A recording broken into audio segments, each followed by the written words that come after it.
What's going on, fellow A-plussers? It is I, your more phenomenal host, Adam Perez, back once again with another live episode of A-plus More Phenomenal, your weekly stop for your Power Rangers, Super Sentai, Kamen Rider, Ultraman review and news right here over on our YouTube page, going live today, along with over on our Facebook page as well, ladies and gentlemen. So thank you very much from wherever you certainly are joining us here for our live show today. It's always fantastic to certainly see you guys around here and really hopefully kicking your weekend off right. We've had a big weekend, to be honest with you guys. We had Dino Fury episodes 12 through 22 finally drop over on Netflix this week. Also, hopefully, I'm curious if you guys wind up spending your Friday completely binging the remainder of season one. We got a ton of stuff that we're going to be talking about today. We will be getting into episode number 13, bringing you guys our review for that today. We unfortunately have some really terrible news in regards to the passing of the Hasbro CEO. We're going to take a couple of minutes to certainly talk about him and pay our respects. Short little preview of Hasbro PulseCon for you guys today. Also, since Hasbro Pulse decided to go ahead and post some things earlier this afternoon, we'll highlight that, and of course some tokusatsu news for you guys as well. So should be a fantastic show, guys. So thank you very much. Got my coffee here to hopefully put that caffeine directly into my veins and my bloodstream and push me through for this particular show. And then we got your guys' live viewer questions at the end, of course, that we're going to be tackling. So I think we should be good. So kick back, relax, enjoy yourself. Feel free to talk amongst yourselves in the live chat if you'd like to. Remember, if you guys do have any live viewer questions, you can always submit them over at any particular point in time to a+morephenomenal@gmail.com, a+morephenomenal@gmail.com. May not be able to get to everybody's comments in the live chat, but if anything, if you definitely want to make sure that your question or comment gets brought up on air, that's certainly the best way to go about it. But let me see who's in our live stream with us today. Got a bunch of comments. It's like already started off this day, got like 20 plus comments from you guys. So listen, if you are here in the live chat, if you continue to join us on a weekly basis, do us a big favor, hit that thumbs up. That big like button certainly goes a long way. Continue to share our videos wherever you certainly like to. Help us grow as a community and as a family. Oh, and I will say this too. We are closing in on 1,000 subscribers. I think right now we just broke 960 subscribers. Once we pass 1,000, not only does the channel have the option to monetize its videos, add super chats and stuff, but they usually unlock other things that we can utilize as a YouTube page to continue to communicate with you guys, specifically the community tab over on our YouTube channel. If you go over to our YouTube channel, there is a community tab there. If anything, I'll definitely be doing channel updates, getting you guys ready for upcoming content you can certainly look forward to. Might even put some polls there from time to time to kind of pick your guys' brain and things like that. So this will definitely be a much easier way for us to communicate and for you guys to know certainly what A+ More Phenomenal has in store for you guys throughout the week. So I definitely will be utilizing that community tab on our YouTube channel page. Let's see here. Let me go ahead and give some shout outs to some people that continue to come through for us on a weekly basis on the weekends. Who we got in the house today? We got Koala. What's going on, Koala? Good to see you in here, man. Harka certainly coming through today. My boy Matthew. Appreciate you coming through today, Matthew. It's always good to see when you're able to pop up in here. We got Frankie in the house today. Power Rangers ready as always. Adam Perea, my fellow cousin. What's going on? Good to see you, man. We got Power Rangers Legacy in the house. It's morphin' time. Certainly coming through today. Adrian, what's up, man? Long time no see. Thank you very much. I think I did see one of your questions that you went ahead and submitted in. So thank you very much for that. So Rob is in the house today. We got Thomas in here as well. Thank you very much for that. Edward Sanchez Productions in the house. I would not be surprised if your other production company in Shadow Nova pops up in here, hopefully later on today. Also, Video DVDs in the house. We got Jordan. What's up, Jordan? Thank you very much. Looking forward to your premiere, by the way, my guy. We got Isaiah in the house. Also, thank you very much. The wonderful, incredible Datilla as well. If you guys haven't checked it out, Datilla not only has her own wrestling podcast and YouTube channel if you guys are interested. Rangers of Wrestling. Go ahead and check her out. But I believe, if I'm not mistaken, Attila, did you post? Are you doing a Power Ranger podcast to talk about the Izzy stuff? I thought I saw you posted something earlier this afternoon. But go ahead and support Attila whenever you guys get the opportunity. Who else we got in here? Marcelino Vasquez. He says DC fandoms today. Yeah, it's actually started as of right now. I think it's going for like 4 hours today. 4 or 5 hours. I think I prefer the format that they had last year. Them putting all this news into one day should be interesting, or in a short amount of time too. Should be interesting to see if their internet breaks. But I'm a big fan of it. I know Indy over on our other YouTube page, A Plus Hero Report. Him and I will be updating you guys throughout the weekend, especially today, in regards to any DC fandom news. So again, A Plus Hero Reports, our other YouTube channel. Heck, you can even follow our Facebook page. Our Facebook page will be posting news for you guys also. So we will be having content on both channels for you guys today also. So it's going to be busy. It's going to be a busy weekend, to certainly say the least. JB says, what? Thank you very much, man, for showing your love. I appreciate it. I know you've had some issues with the fandom. So I understand the idea of sometimes certainly needing to take a break on occasion from it, because it can drive a man crazy. Datilla says, I did it today in regards to her Power Ranger podcast. So definitely go ahead and check it out. Episode 1 is up by Datilla. All right, guys. Real quick before we even get into our main topics, again, if you are unaware, Dino Fury, the complete season 1, is officially up on Netflix. Not just episodes 1 through 11, episodes 1 through 22. As of yesterday, I have seen some people over on Twitter already talking about it. Bringing up some things. I'm still ducking yesterday because I didn't get the opportunity to sit down and binge Dino Fury like I certainly want to. It's been extremely busy around here, especially with DC fandom and us getting ready for that this weekend. So I probably will not be able to binge the entirety of Dino Fury this weekend at all. It's probably something I'll have to wind up doing next week because it's just so much content that I'm trying to create. I'm also in the process, if you guys can tell behind me, painting my wall. I got a bunch of stencils, bunch of polka dots. Trying to certainly go ahead and make this work. And it's coming along. It's definitely coming along, as you guys can see. But it takes up some time for sure, having to wait for the paint to dry and things like that, moving on to the next section. So this is going to take me a minute to certainly, I'm thinking, if anything, maybe a good 2 weeks to complete the polka dot painting that I'm trying to do on my wall here, because I really want to go ahead and get this office organized, especially before the baby even shows up. You know what I mean? Like, the month of October right now is for me to prepare the remainder of this office and certainly get it ready. So hopefully this week I'll definitely be catching up on some Dino Fury and really be caught up with everybody. But today, we at least did get ourselves a brand new episode on Nickelodeon for episode number 13, which we will be reviewing for you guys today. But again, if you were wondering where the remainder of season 1 was at for Dino Fury, it's definitely up on Netflix if you guys want to go ahead and give it a shot. Let's see here. Who else we got?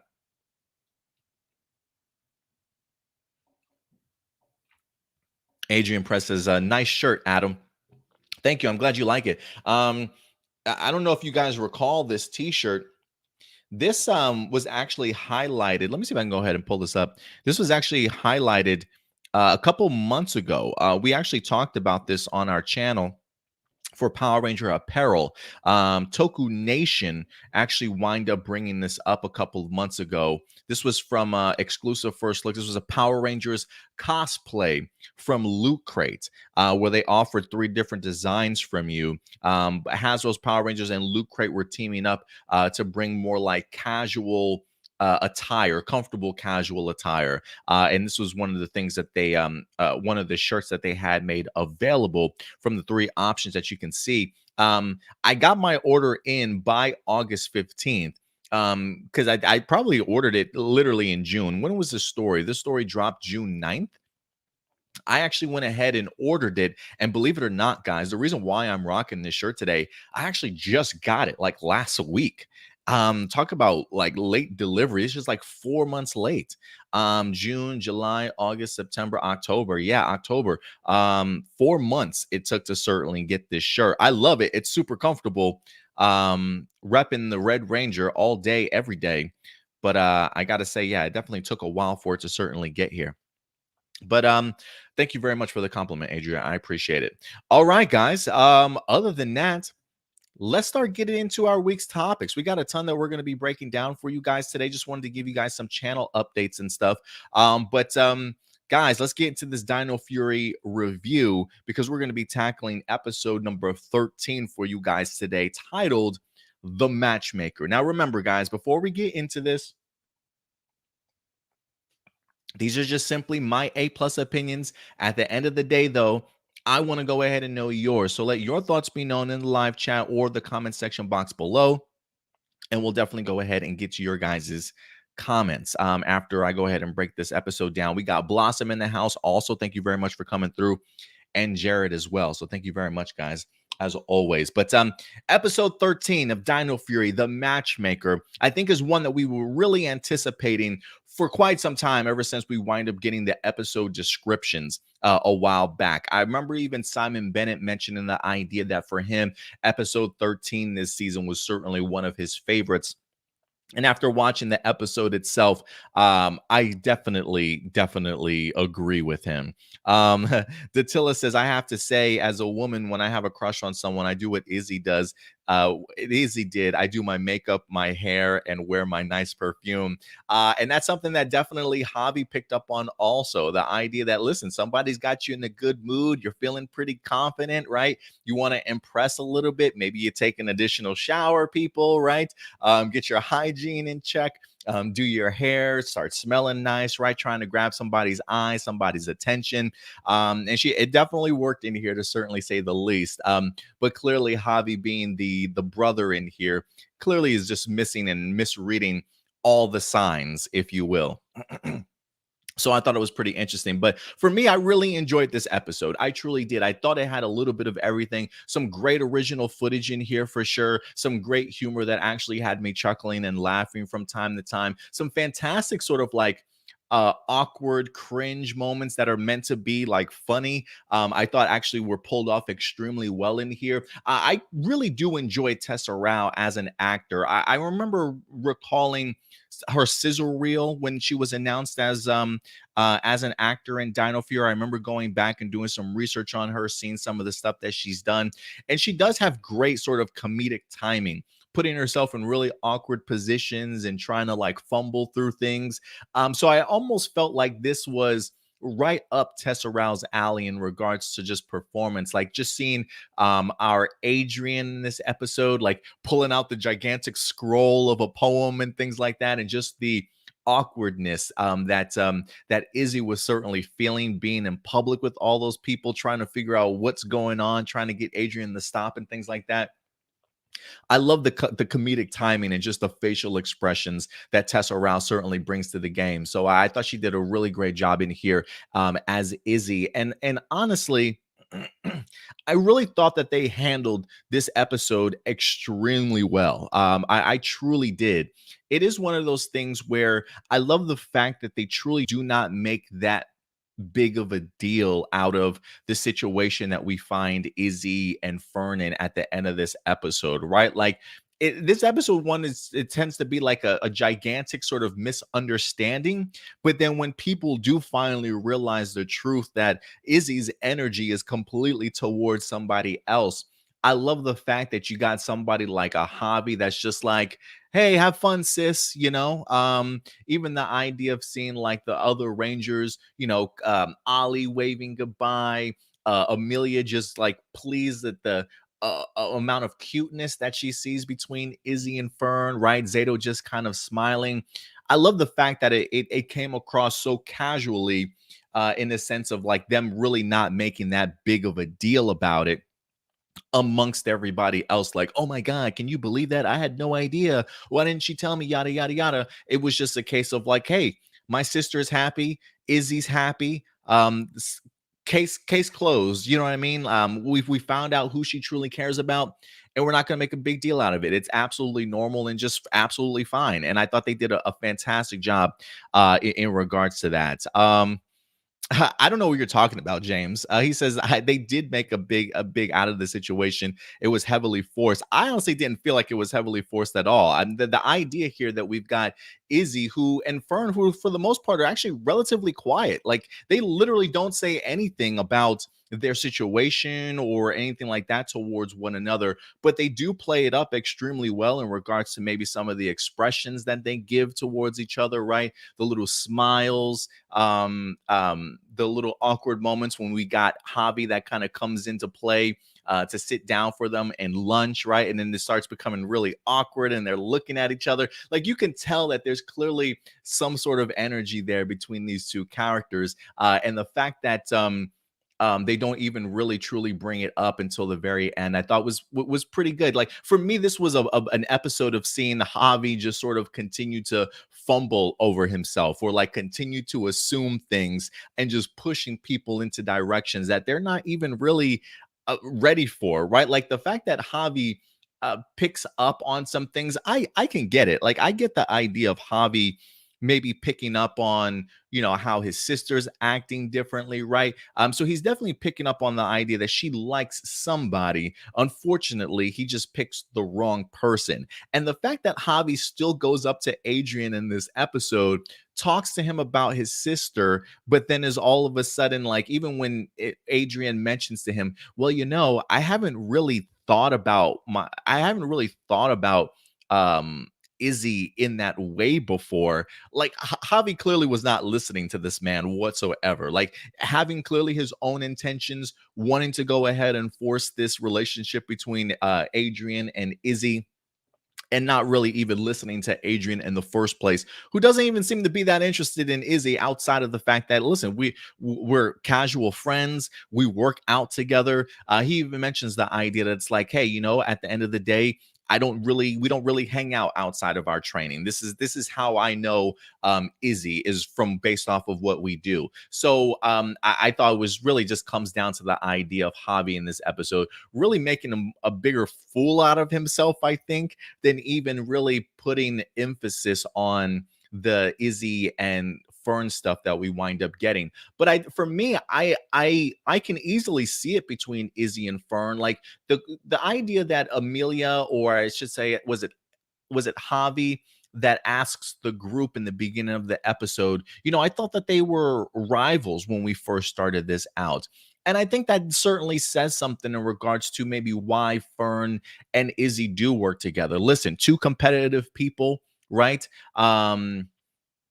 Two people that clearly want to get better at what they do, right? We saw last week's episode them both joining up with the brand new gym in here. There's clearly a lot in common that they have. Them just being competitive, being athletic, being into the same hobbies, I think definitely does certainly go a long way. And while we definitely saw Izzy step up and help Fern out very early on in this season, I think it was episode 5 or 6, clearly sending the message that, listen, I know that we're competitive and we want to face off against each other, but I'm still human and I'm still a pretty nice person and I have no problem in sort of helping you out.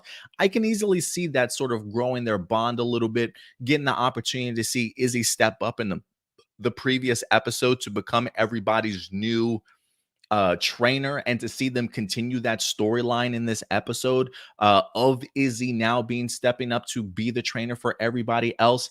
I gotta think that certainly not only allows Izzy and Fern to have more time together, but it probably shines a very sort of positive outlook on who Izzy is, certainly as a person. So if there was any competitiveness between these two, I think we definitely have seen the actions of both these characters enough to understand maybe why they certainly would be interested in each other. So for me, I really enjoyed the idea of how they wind up handling this. The idea again that they really allowed this episode to be more about Javi making an assumption and making an absolute fool of himself, than really making it as a bigger picture of, ooh, these two are dating each other now, until the very end. Like when you get the hand holding, the walking away. I love the little shot at the very end where you get to see Izzy even put her head on Fern's shoulder. Again, I thought they absolutely handled it in a time period where I feel like the climate certainly is changing, where there certainly will always be negative ass people that will feel some type of way about it, whether that be parents that got kids that watch Nickelodeon that might feel maybe a little bit uncomfortable. I feel like for the most part, Simon Bennett and the writers did a really good job in really lightening the tone, adding some levity to this episode, some great action, especially in regards to the original footage. Some great stuff when it comes to the Void Knight.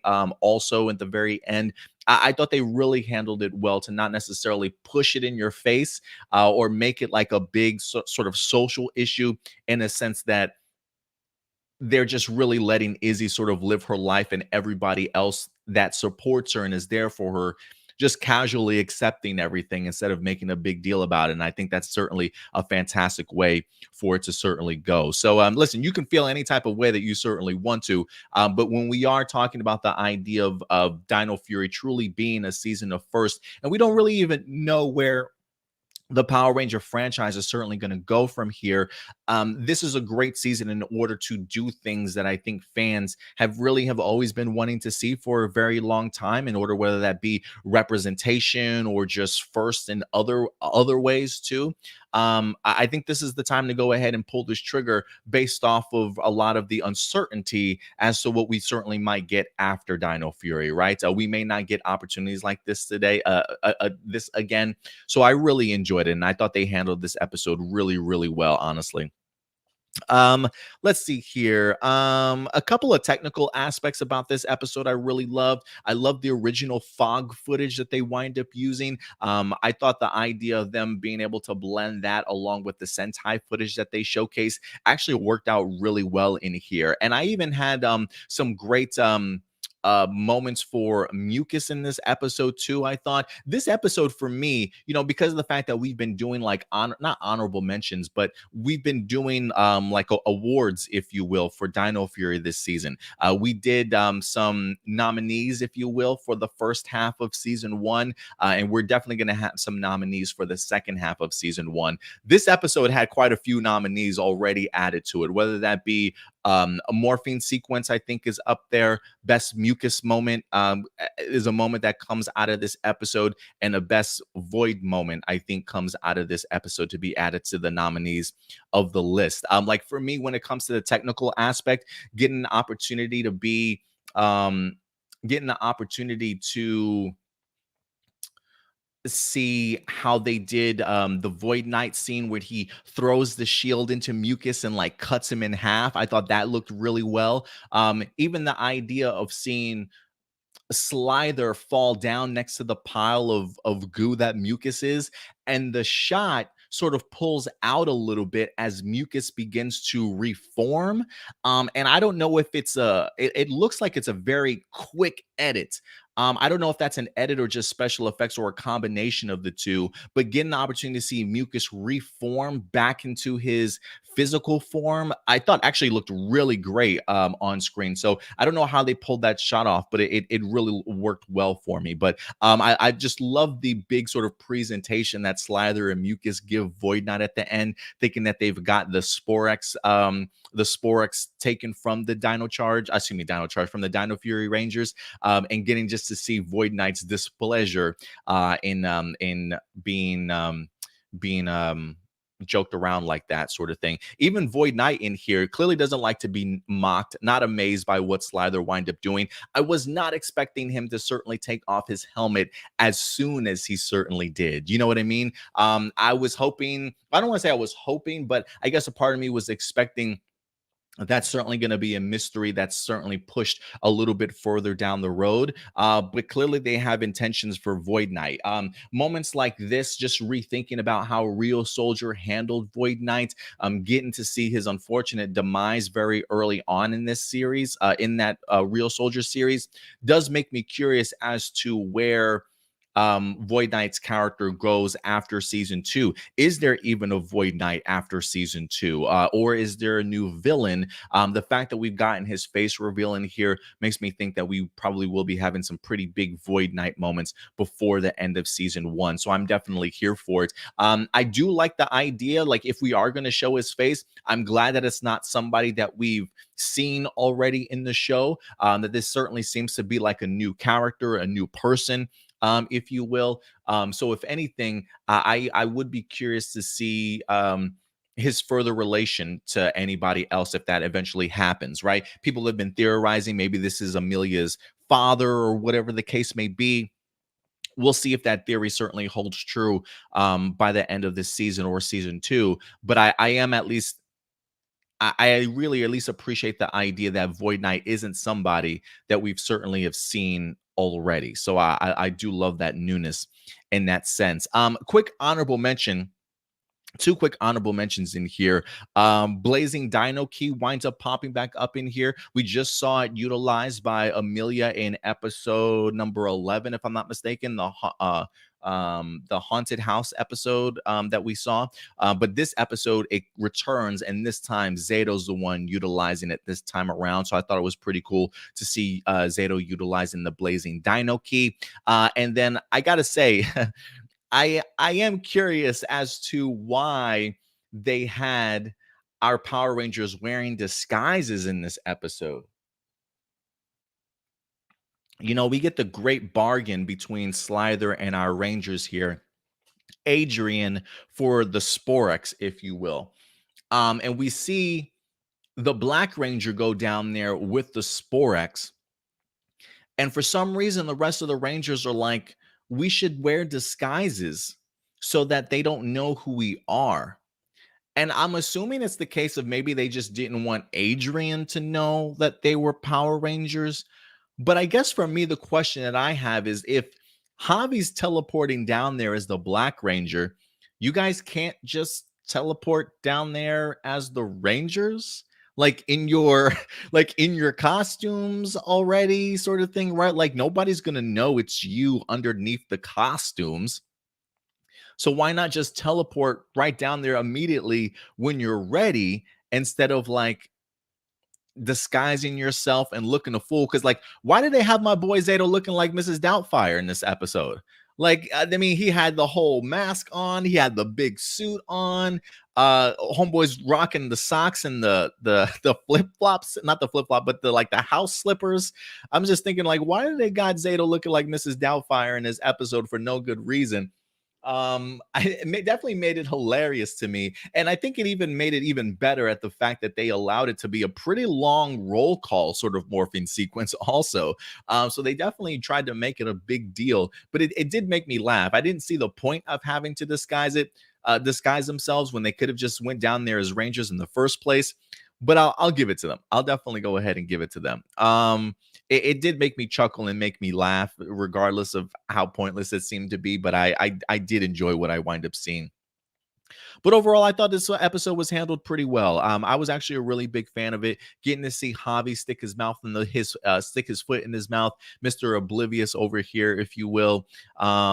Just the awkwardness that he winds up providing for this episode really made me laugh of just how off base he certainly was. But again, just getting to see the Izzy and Fern stuff, the subtleties between them, the stares, the looks, the little smiles and stuff. I really appreciate how they wind up handling this episode. Listen, I know not everybody certainly is going to feel some type of way about it, the way that I certainly did, but I definitely do think that this episode was handled extremely well. Look, I will say this. JB says, what says that was to trick Slither. I mean, I get the idea, but you can't just trick Slither, but like, hey, here's the Black Ranger thinking that everything was gonna go just fine. And then just as the meeting, the swap's about to happen, boom, just pop in unexpectedly for Slither as the Power Rangers. Who knows? Who knows? I will say this before we wrap up the thoughts on in regards to this. I know some people are certainly going to feel some type of way about this particular episode, and I get that. But I will say this, based off of just what Power Rangers has always pushed, whether that be inclusion or diversity, this is the same exact thing. You know, you may have an issue with, whatever, maybe it's your own religious beliefs that make you from fully wanting to accept this or feel comfortable with this or look at this as wrong. However you want to look at it, to me this is no different from whether you're black, white, Asian, Indian, and you're allowed to become a Power Ranger, right? Power Rangers has always included diversity ever since I was a kid, making anybody that wants to be a Power Ranger certainly feel welcome. The idea of being a color, a religious belief, a sexual orientation shouldn't stop you from being a Power Ranger. And I will just say this, and I feel like if you feel some type of way about this, and you feel like the idea of them representing the LGBT community is like all of a sudden too much of an idea of inclusion, then I just don't know what to tell you. I just don't know what to tell you. Um, James, I don't know what you're smoking, my guy, but I this has nothing to do with SJW politics. This is definitely all diversity. If anything, James, I would recommend you please take some time to look at yourself in the mirror, and really ask yourself some questions and have a good sit down conversation with yourself as to why this truly makes you feel uncomfortable about it. This is the same thing that it's always been since growing up as a kid, in the sense of inclusion is important, representation is important. Seeing yourself on the big screen or on the small screen to let you know that as a human being, you can achieve and do whatever you want to in your life and be successful and be happy. That goes a long way for every little boy, for every little girl, for every teenager that doesn't feel comfortable in their own skin, for every adult that still hasn't come out because of the pushback and the negativity that some people out there in the world provide for them. This is important moments for those people. You may not necessarily feel that way. You may not necessarily fully understand or connect, but this does mean something to some people. And whether or not you agree with it or not, whether or not you support it or not, I think we should certainly at least be happy that some people at least feel represented. And if you have some type of way about that, maybe Power Ranger just isn't for you. If you have an issue with diversity and inclusion and people getting opportunities, maybe Power Rangers as a fandom just is not for you, in regards to the franchise and certainly what it represents. You can certainly feel uncomfortable about it all you want to, but it does affect other people. It does. This is big for other people, even if you don't necessarily want to admit it. And so for me, at the end of the day, I like reality. I like being able to know that the shows that I live, that I watch, represent what happens when I walk out of my doors. Granted, this stuff is all fantasy and sci-fi and action and adventure and things like that, but I do think that it is important that there are people in this world that do not feel included, and for Power Rangers to take that moment and opportunity to make everybody certainly feel welcome, even though clearly people in the Power Ranger fandom are not welcoming to people. You really should look yourself in the mirror and figure out why you're a Power Ranger fan to begin with. Because I do think that if anything, this Power Rangers has always represented everybody. And if you have a problem with everybody being represented, then I think it says something. I definitely do think that it says something. I don't see this as forced. I think, if anything, this is something that's provided us with something new. We have not seen this in 28 years of Power Rangers. So the idea that this seems forced all of a sudden, I think you're smoking that culture war bullshit too much, my guy. So if anything, it is what it is, guys. People are not everybody's going to be happy, and that's certainly more than fine. But it is what it is, and it's here, guys. That's why I'm saying it. Che B says it's fictional, guys. It's fictional. You know what I'm saying? So yeah, you can lose sleep over it, but I'm not gonna lose any sleep over it. I'm happy, if anything, Izzy and has in fact been represented. Clearly, a character who is rather unique amongst herself. I've truly have loved Izzy's personality, how she tackles things, her morals, her values, the way that she handles herself, calling people out that have certainly doing other people wrong. I think if Izzy hasn't shown you the type of I feel like if anything, Izzy has shown you the type of person that she certainly is. And I think because of that, it should, I think she's definitely is certainly made a case for sure. Um, Power Rangers ready, going back to Coach Bella. It says, can't just say Coach Bella was hot in episode 12. I hear you, man. I absolutely hear you. But listen, overall, man, I really love this episode. I thought this was a really enjoyable one for the most part. Putting on blinders to all the negativity out there again. I thought the Izzy and Fern stuff was handled great. For me, it's great to see those two ladies finally happy. Javi getting the opportunity to learn a little bit more about his sister. If anything, I would like to see.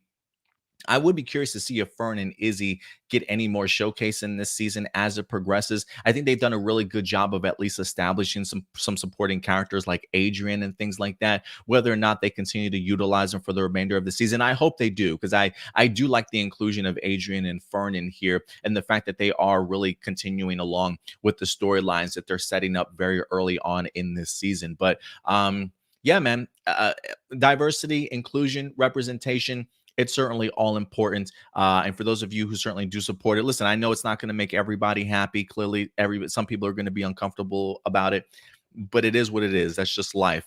So people are just going to have to deal with it. But listen, guys, at the end of the day, I want to know your thoughts. What are some of the pros, some of the cons, some of the things that you love, some of the things that you didn't about this episode? Let your thoughts be known in the live chat or the comment section box below, ladies and gentlemen. And with that, we will go ahead. Let me see. I will read some of your guys' comments. Let me see what some of the rest of you guys are certainly saying in here. What's up, Elliot? Appreciate you coming through today, man. Thank you very much. JB says, what says, I will say the bad guys have very detailed plans. I definitely will agree with you there. I thought there was a pretty good plan that they wind up having in here. I honestly thought it was a pretty decent plan that they've had throughout the seasons from time to time in here, especially the Slither stuff. Like even the idea of the previous episode of Slither and them infiltrating or like cutting off the Power Ranger hotline so that they get all the tips so they know where to pick up the Sporex from. I thought that was actually a pretty brilliant plan also, until the Power Rangers wind up putting in their antivirus stuff or their anti-hacking stuff. So yeah, I definitely would agree with you there. JB says what? Matthew says, I really love the awkwardness of Izzy not knowing what the heck was happening at lunch. Yeah, I totally agree with you too. Like just seeing the awkward looks between her and Fern. Even when Javi asks Fern, like, hey, Fern, can we talk for a minute in the back? And the fact that that you see like Izzy just looking back at the both of them, like, what's going on between them? I really did love the lunch moment for sure.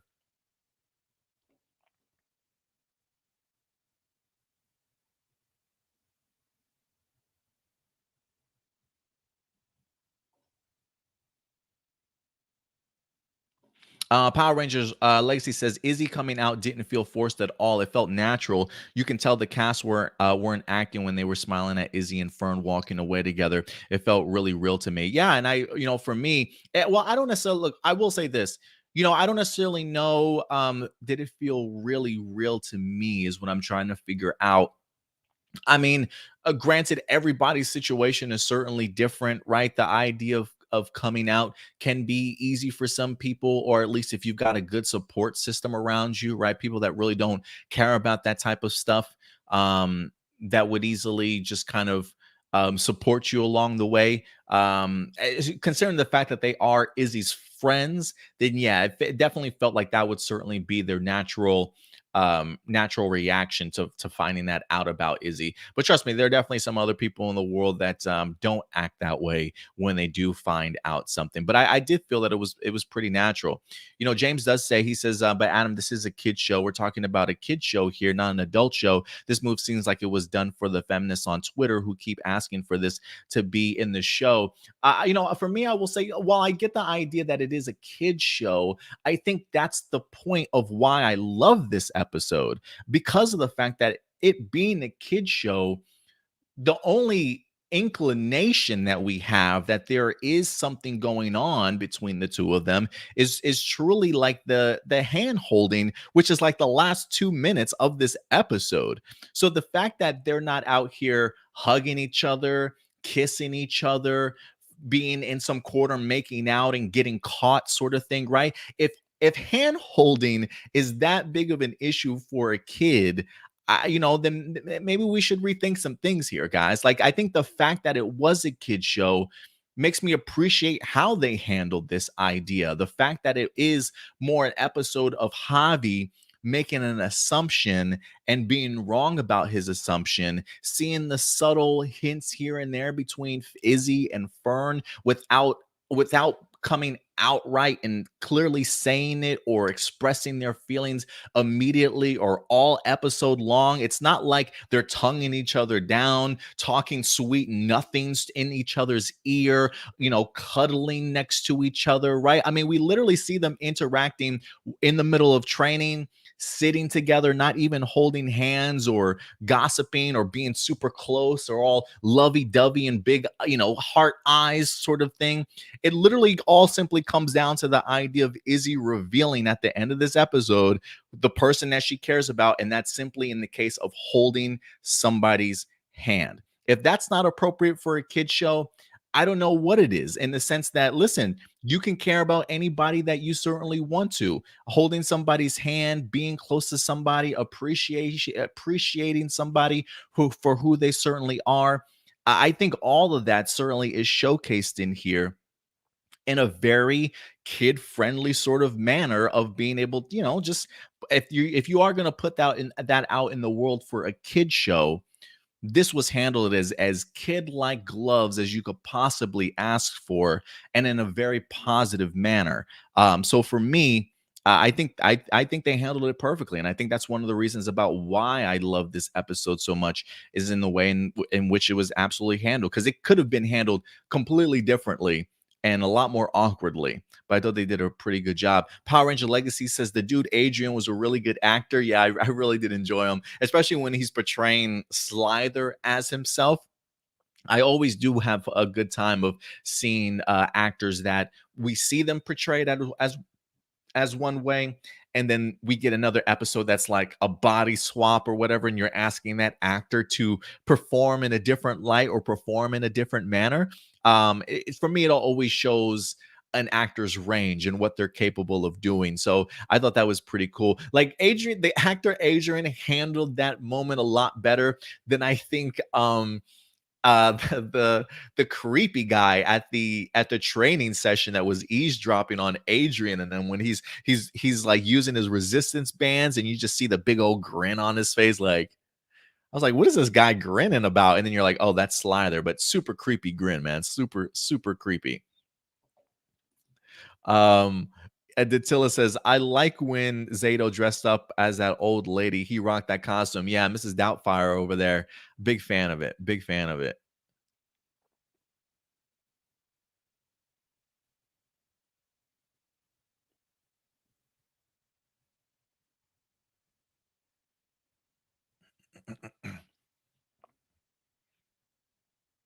Video DVD. He says, even though Void Knight is the big baddie, Slither is definitely my favorite villain. All of his plans till now have been very competent and don't depend on MOTW something of the week. Oh, Monsters of the Week and its powers. Yeah, I definitely agree. I would definitely agree with you there. I also think the idea Campbell Cooley doing the voice for Slither really does help bring Slither to life. I just remember watching Real Soldier and thinking to myself, when I watching Slither, Campbell Cooley would have been perfect for this role just because he is such a showman in that regards. But you're right. I feel like they've definitely have taken some time to think about the villain's plans a little bit, if you will. So that they are a little bit more competent, and people can actually doesn't come across like, oh, these guys are a bunch of idiots. You know what I mean? But yeah, I definitely do love me some Slither in here. JB says, what says, Hobby learned a good lesson. Don't make an ass of yourself. Absolutely, man. That's what happens when you assume things, right? You make an ass out of you and me, as they say.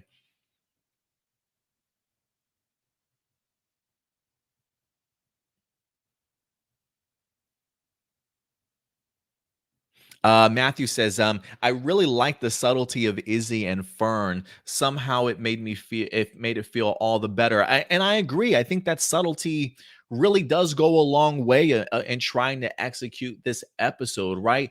Saying things without saying things, I think really goes sort of a long way. Seeing Javi continue to sort of like dig his grave over and over again was the fun part to me. Shout out to Chance Perez. Like, I know Izzy's going to get either a lot of love or hate in this episode, but for me, I almost felt like the spotlight for this episode really falls on Chance in regards to just him being that brother that has good intentions for his sister, right? But just doesn't fully understand the situation and winds up butting in and, getting involved in her love life that he probably shouldn't have in the first place, sort of thing. But I really did think that this was a very great spotlight on Chance. So to see him digging his grave further and further and missing all the cues, the subtlety of Izzy and Fern saying things without saying things, I think really went a long way for this episode and made it all that more perfect when when the reveal does happen towards the end, and you get to see his casual response towards it,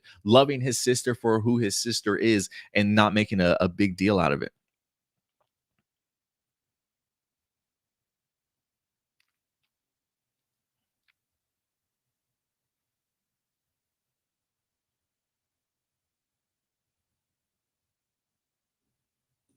How people are mad that Izzy being LGBTQ means going woke.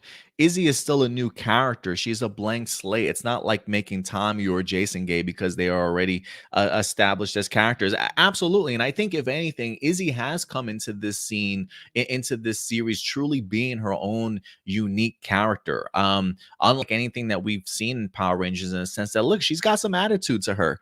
She's got some pushback. She's not going to be the type of person that is just going to be all smiles and sunshine and everything's good to go with her. No, if you step on her toes, she's going to say something. If you do something wrong to her, she's going to hold you accountable and say something to you and call you out, sort of thing.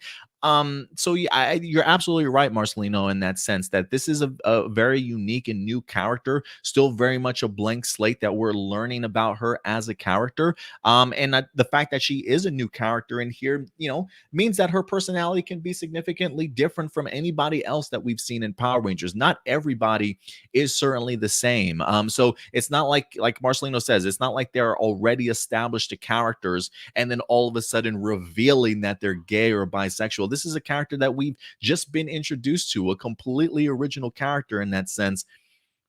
So clearly a ton of liberties and directions that you can go with building this character up. And I think the way that they've handled Izzy has been really true to what her personality has certainly been so far. So I've actually been a really fan. I've actually been a really big fan of her character. Um, Adam says, I love that this episode was made. Kids these days have parents who are the same gender. That's all. That's a good point, too. That's a very good point, too. Some people have two mothers after being adopted, right? Some people have two dads. It's just a world that we live in.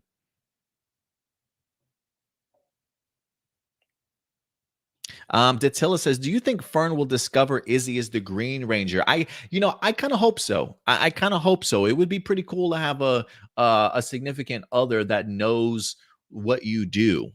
So I'm keeping my fingers crossed, Datilla, that does in fact happen.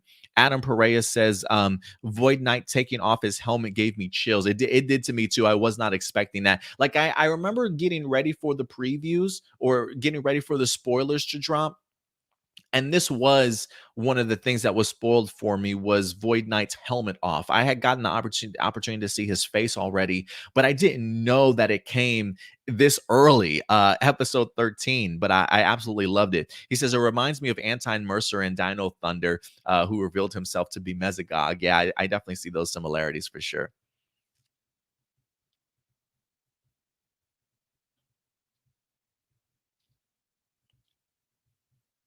JB says, what? Says this was a great episode for me. I enjoyed it. Glad you did, man. I'm really glad you did.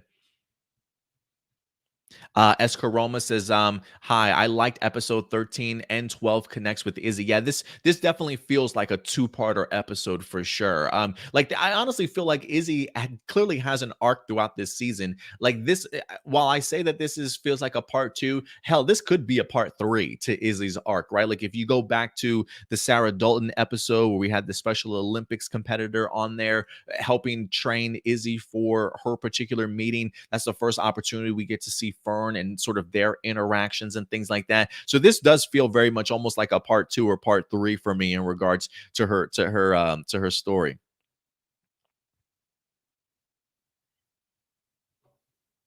Matthew says, I absolutely love the Rangers disguises this week. How do you like it, Slider? Yeah, I mean, I guess that is the point, right? When Slider loves to go ahead and disguise himself. A great plan also, I thought, by Ollie to come up with the idea like, hey, if he wants to double things and try and get a quick one past us, let's go ahead and do a double of our own and wind up cloning the Sporex stuff. So I thought that was a brilliant plan though.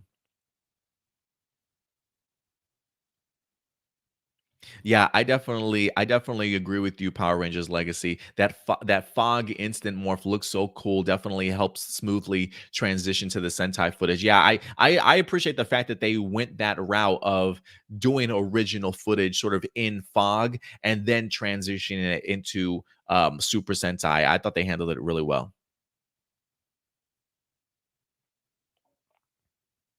What's up, Brian? Appreciate you coming through. He says, I didn't like what they did with Izzy and Fern either. It felt political. Look, I will say this. I do think that some people's heads are maybe a little bit too much into the politics and the feminist side of things. Like I do think that sometimes we need to maybe stay off Twitter a little bit with all the hate and the culture war bullshit that's out there. Not everything is political or feminist driven. Sometimes there are things that are just out there because Power Rangers has always been included. Power Rangers has always been about inclusion. Like if there is any season that I feel like can get away with pulling off something like that and it not be feminist or politically driven, it definitely is Power Rangers because they've been in that mindset for the past 28 years. They've been building up to this moment for the past what, like 2 years, if I'm not mistaken. 2017, Becky G's Trini was lesbian or bisexual that they hinted at in there too, right? So baby steps. This isn't like this just came out of left field, guys. This is a case of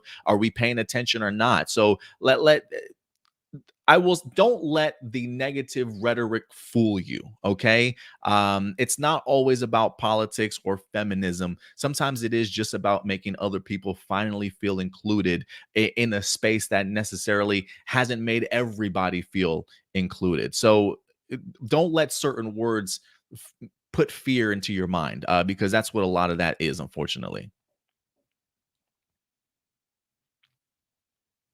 What's up, Jason? Appreciate it. Thank you very much for the correction, sir. I appreciate that, Jason.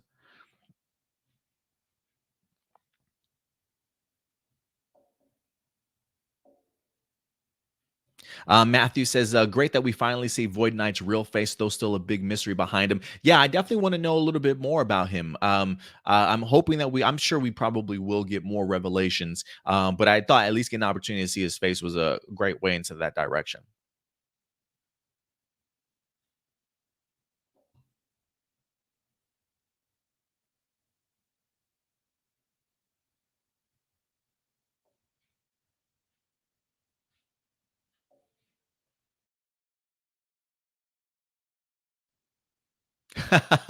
Datilla says Ranger Nation hasn't been this angry since Justin Stewart became the Blue Ranger. No joke. I was one of those people that were pissed. I think it was probably a mixture of jealousy, like, damn it, I wish I was Justin. Like as a kid watching Power Rangers, like, why can't I be a fucking Power Ranger? This fucking kid does. I think, yeah, it definitely does.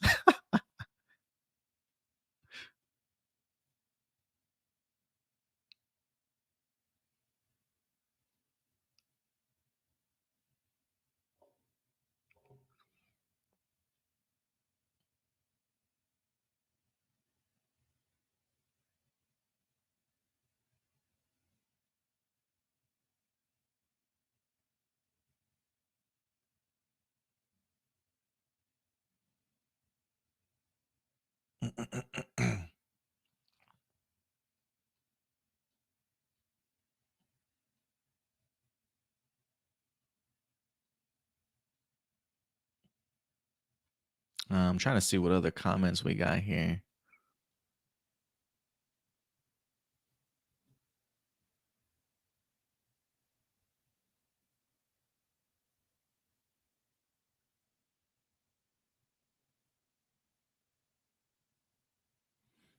All right, James, I'm gonna have to block you, just because of the fact I don't have a problem with you spouting the stuff that you have, but you just spoiled something for me in Dino Fury, and I'm not cool with that. So I will put you on a timeout for a little bit. We'll see.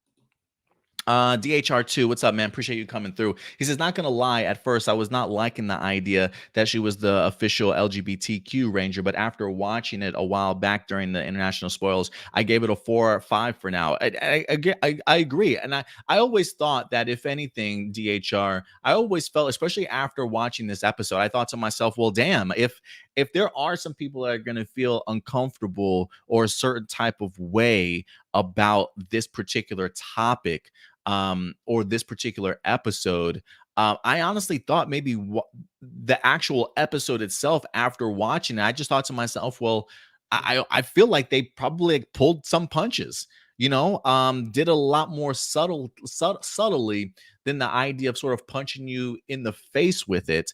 So to see somebody like yourself, DHR, that wasn't necessarily the biggest fan of that concept of them using Izzy as the LGBTQ ranger, but seeing how the episode itself was executed and really enjoying it, I think that says something. And I do think that they handled the episode really well, as best as they possibly could have, honestly. Usai, what's up, Usai? I appreciate you coming through. He says, I cannot get with people saying this is a kid show. Why show a gay character to children? What about the same-sex parents of children? I don't get the ignorance and short-mindedness of people. You know, I get it.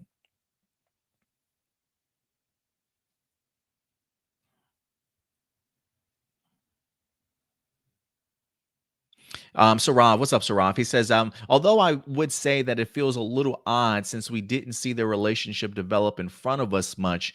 If we had seen more of it, it could have been better than how it turned out. Still a great episode for introducing an LGBTQ character. Yeah, I definitely agree with you, Sarav. I wouldn't have minded maybe one more episode of seeing some interactions with Fern along with Izzy.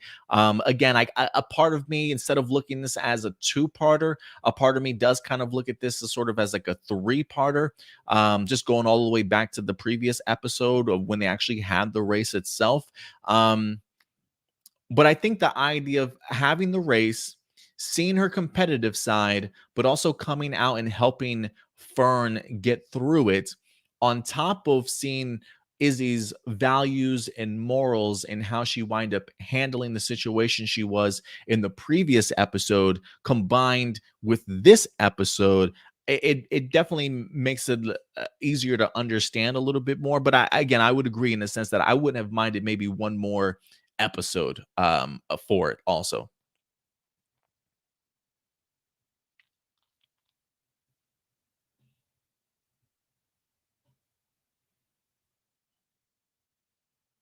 Is your Dino Fury please still there? Yeah, it's certainly still up there, at least for when I pull up the other screens.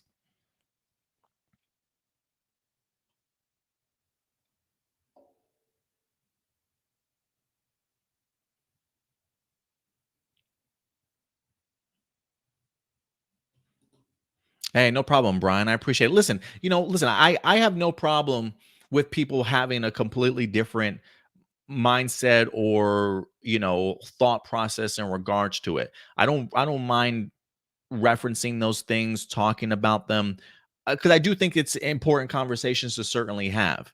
And while I definitely understand that we may not necessarily all agree, one of the things that I've always wanted to allow for my platform is for people to be able to have sort of um,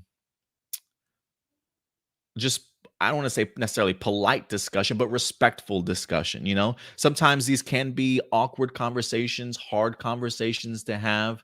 I do think that conversations like this does allow us to get better understanding of maybe a different point of view, a different side of things, if we don't necessarily understand it. I'm sure I would definitely will give some pushback and some thought process to it, but I'm definitely always going to respect somebody's opinion for feeling the way that they certainly do. But so I do want to give people a platform in that regards. But I do think there is also something about trolling. You know what I mean? Not to say that you're doing that, Brian, but just the idea of repeating the same things over and over again. Like, bro, you got your point across. Like, I get it. There's a difference. So I have no problem with you whatsoever, Brian. I appreciate you giving your opinion, even if some people may not necessarily agree with you. That's what it's all about. It's all about debate and back and forth. So as long as we can do that in a respectable manner, not calling people's names, cursing at each other, you know what I'm saying, then I think, hopefully we'll all at least understand each other a little bit better, or give us a different outlook next time something like this kind of happens. You know what I mean?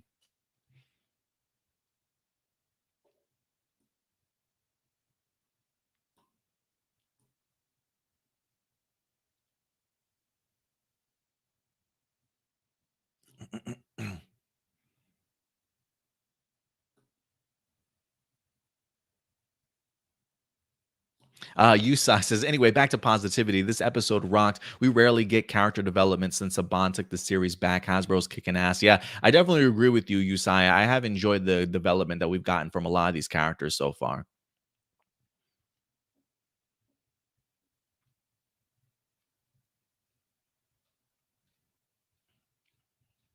All right. Um,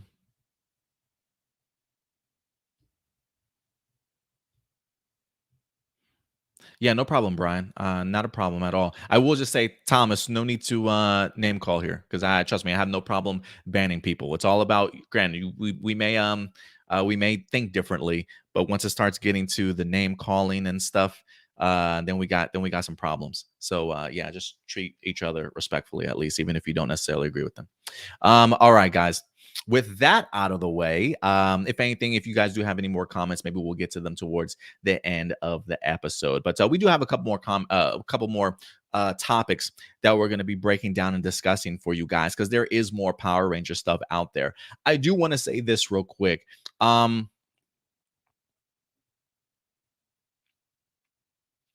do want to say this real quick. This was I'm trying to remember. I'm trying to think what's the next direction I want to go for the next topic. You know what? I think I'm going to go a little bit more lighthearted, since we did have a pretty heavy topic to certainly discuss. So I will go a little bit more light on the topic in regards to, we've got a convention coming up, guys. And that's going to be Hasbro Pulse Con 2021 is going to be here before we know it, guys. It looks like October 22nd and 23rd are going to be the two big days for Hasbro to go ahead and go through all of their brands and really give us a look at the future and to what we can certainly expect in regards to it. So Hasbro Pulse 2021, this was actually a last minute addition to the show here. I was kind of waiting for like a schedule to be released, get an idea as to what we can certainly expect. And today was the day in which they actually revealed a couple of things for us to certainly look forward to. So let me go ahead and pull this up for you guys, because this comes from the Hasbro PulseCon Twitter handle itself, its official page. But I did want to go ahead and highlight some things for you as a small little preview to get pumped for what is certainly headed our way. So again, this is from the Hasbro Pulse Con Twitter handle. Let me go ahead and pull this up. It says, Power Ranger fans, the team is gearing up for an epic Lightning Collection panel at Hasbro PulseCon 2021.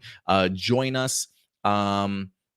For Power Rangers Lightning Collection as they deliver the latest and greatest reveals in line on October 22nd. So October 22nd is the big day. That's when the Power Rangers brand panel will in fact be taking place. So that Friday, if you were wondering, is it Friday? Is it Saturday that Power Rangers is having their panel? It's going to be on Friday, the 22nd. There was also another one that they gave us. So we got a Lightning Collection panel that's going to be happening, and then we also have a Dino Fury panel that's going to be happening. It says the Dino Fury cast joins us for the Dino Fury panel at Hasbro PulseCon. You don't want to miss out. Hosted by Brandon Davis. Brandon Davis. He's from comicbook.com, and the Rangers themselves. It's going to be more phenomenal. Stay tuned for more details. So yeah, you definitely have your special guests, the cast of Dino Fury. It's going to be everybody. Everybody is certainly going to be there, including Jordan Fight, and of course hosted by Brandon Davis. I'm assuming he's going to be the one throwing out the questions, any new reveals that we certainly might get. Also, we could definitely look forward to that also. So yeah, Hasbro PulseCon revealed all this stuff early this afternoon as to what we can certainly expect from the Power Ranger panel. So let me actually go ahead and pull up this other one, because this is the actual Hasbro website, if you will. Hasbro Pulse.com. I'm assuming this is probably where they're going to be having the convention itself, the virtual event, similar to how they did last year. So 2 epic days. And it does say down here, if you guys want to get your calendars ready as to when to be prepared. So it says October 22nd, starting at 11:05 a.m. Eastern time. So what's that? 10 a.m. Central. So starting 10 a.m. on Friday morning, you've got the Power Rangers Dino Fury panel. It says you won't want to miss this, Ranger fans.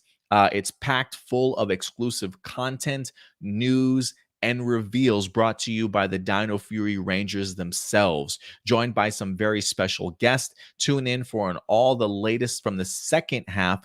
It says tune in for all the latest from the second half of season 1 and beyond. This panel is going to truly be more phenomenal. I am looking forward towards this panel. I am kind of curious if maybe we get ourselves a teaser trailer now for the second half of, or I should say for season 2.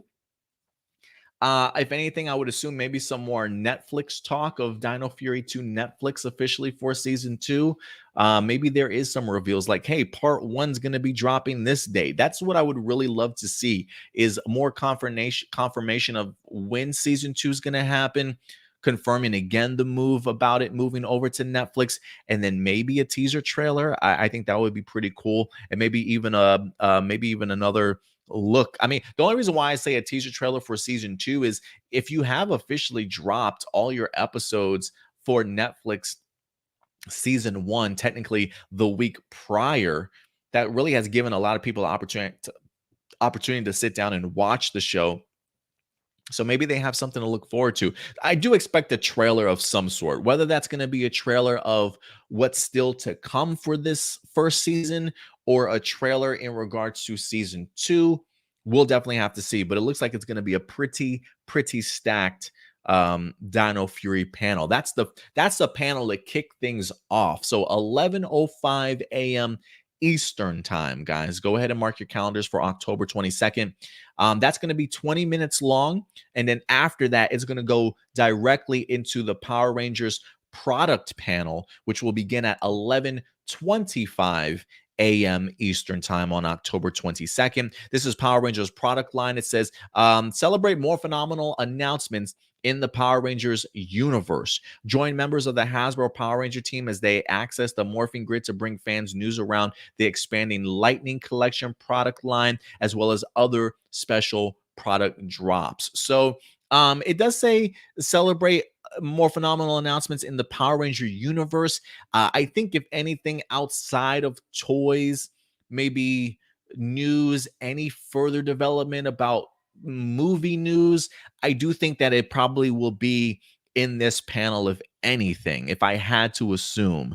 I don't know if we're going to be getting any movie news here in Hasbro PulseCon. A part of me was really hoping for it, but based off of some of the stuff that we've been hearing from Toku Chris, things from the Illuminati in regards to maybe Hasbro, I want to say rethinking, but taking a little bit more time and trying to develop this world that they have. Maybe not fully satisfied with some of the scripts and wanting to redo them to really solidify what they're trying to create. It does make me curious if they will be holding back any announcements for Hasbro PulseCon in regards to the movie itself. I hope not. I hope that we get maybe something. Again, I'm not asking for casting news. I'm not asking for concept art. Maybe an update as to how the progress is coming along, or if there is a delay or something like that. Maybe letting us know the direction in which Hasbro plans on taking things. I mean, clearly Hasbro has certainly had some rumblings and some shakeups and some things that have happened to their company in this past week that I think, if anything, they might have to gather themselves again before fully pushing forward. So I, I felt more confident about Power Ranger news being in Hasbro Pulse earlier than I do now, unfortunately. So I am keeping my fingers crossed that maybe, just maybe, a little bit of an inkling of information might come out. But the product panel here, again, 11:25 a.m. Eastern time, definitely seems as though the toy fans, you're definitely going to be pleased with this section of the con, and then hopefully we get some further development in regards to just plans for the universe and franchise as a whole. And that's not the only Power Ranger content you guys are going to be getting at Power Ranger, or excuse me, at Hasbro PulseCon, because on right after that, there's a third Power Ranger panel, the Boom Studios panel, beginning at 11:45 a.m. Eastern time. Again, 11 a.m. Eastern time. It feels like Power Rangers is going to take up this first hour of the con itself, starting around 11:05. You got to assume if this Boom Studio starts at 11:45, it'll probably wrap up just by 12. So yeah, about an hour's worth of Power Ranger talk. But the Power Rangers Boom Studios panel says get an exclusive peek into the world of Boom Studios, Mighty Morphin, and Power Ranger comics. Join the team as they talk about the exciting new game-changing events in the upcoming Eltarian War, which Ryan Parrott has certainly been building up for quite some time. Brandon Davis is once again from comicbook.com going to be the host, and they're also going to be interviewing Ryan Parrott, the comic book writer for Mighty Morphin and Power Rangers. So Brandon Davis is getting some work here from Hasbro. But when it comes to comicbook.com, they usually do tend, I feel like, to get a lot of great exclusives first in regards to articles or information and things like that. So it doesn't surprise me that they have him as the actual host for these particular panels. It's been a minute since we reviewed a Power Ranger comic book around here. I do need to get back onto that. I have purchased them. I have them all. Life has just been so busy. I haven't had the opportunity to catch up in regards to actually reading them. But with the Eltarian War on its way, I may have to go ahead and do my best to catch up before this particular panel drops. So I'll definitely go ahead and put that on my calendar as something for me to try and do, because I think the last issues that I wind up reading were like issues 9 or issues 10. So I feel like I'm definitely a little bit behind.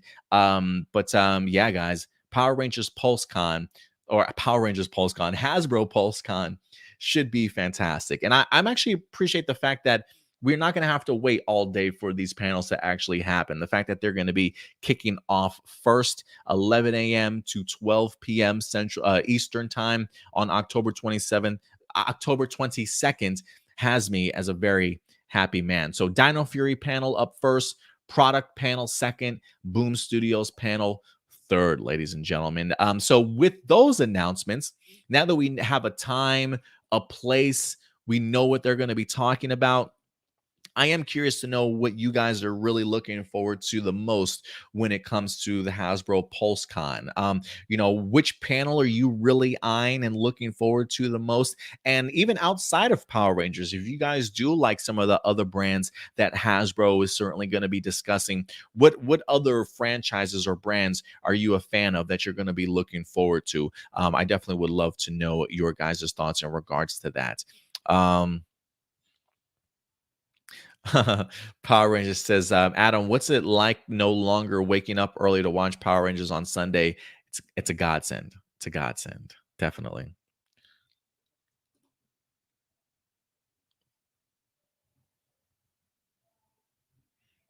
Trying to see what some of you guys are saying in regards to the comments. If you guys have talked a little bit more about this, um, Usai says just no more MMPR toys for a bit. We can do other Lightning collections and teams to finish. I can almost guarantee you, Usai, it's going to be Power Range. It's going to be Mighty Morphin stuff for sure. But hopefully they do change some things up. I would love to see them surprise us here at this panel. Maybe some Zords. Finally, I feel like people have been asking for Zords for quite some time. Thomas, what's up, Thomas? He says, I hope to see a trailer for season two. That would be pretty great, honestly, in regards to seeing something like that. So maybe we do get maybe we will get something like that. I really do hope so.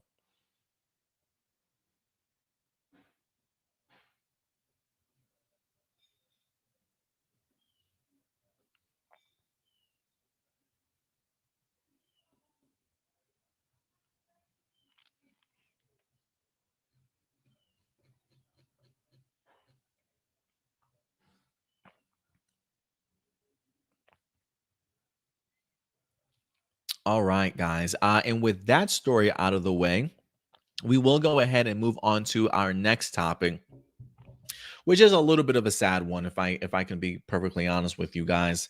Um, Hasbro, unfortunately, this past week, guys, lost a very important person to them. Hell, their actual leader, unfortunately, as we had some really terrible news this week that the CEO of Hasbro, Brian Goldner, who the name should sound familiar if you guys have been watching us for quite some time and talking about Power Rangers. Brian Goldner, guys, unfortunately has passed. I believe at the age of like 58, very young guy.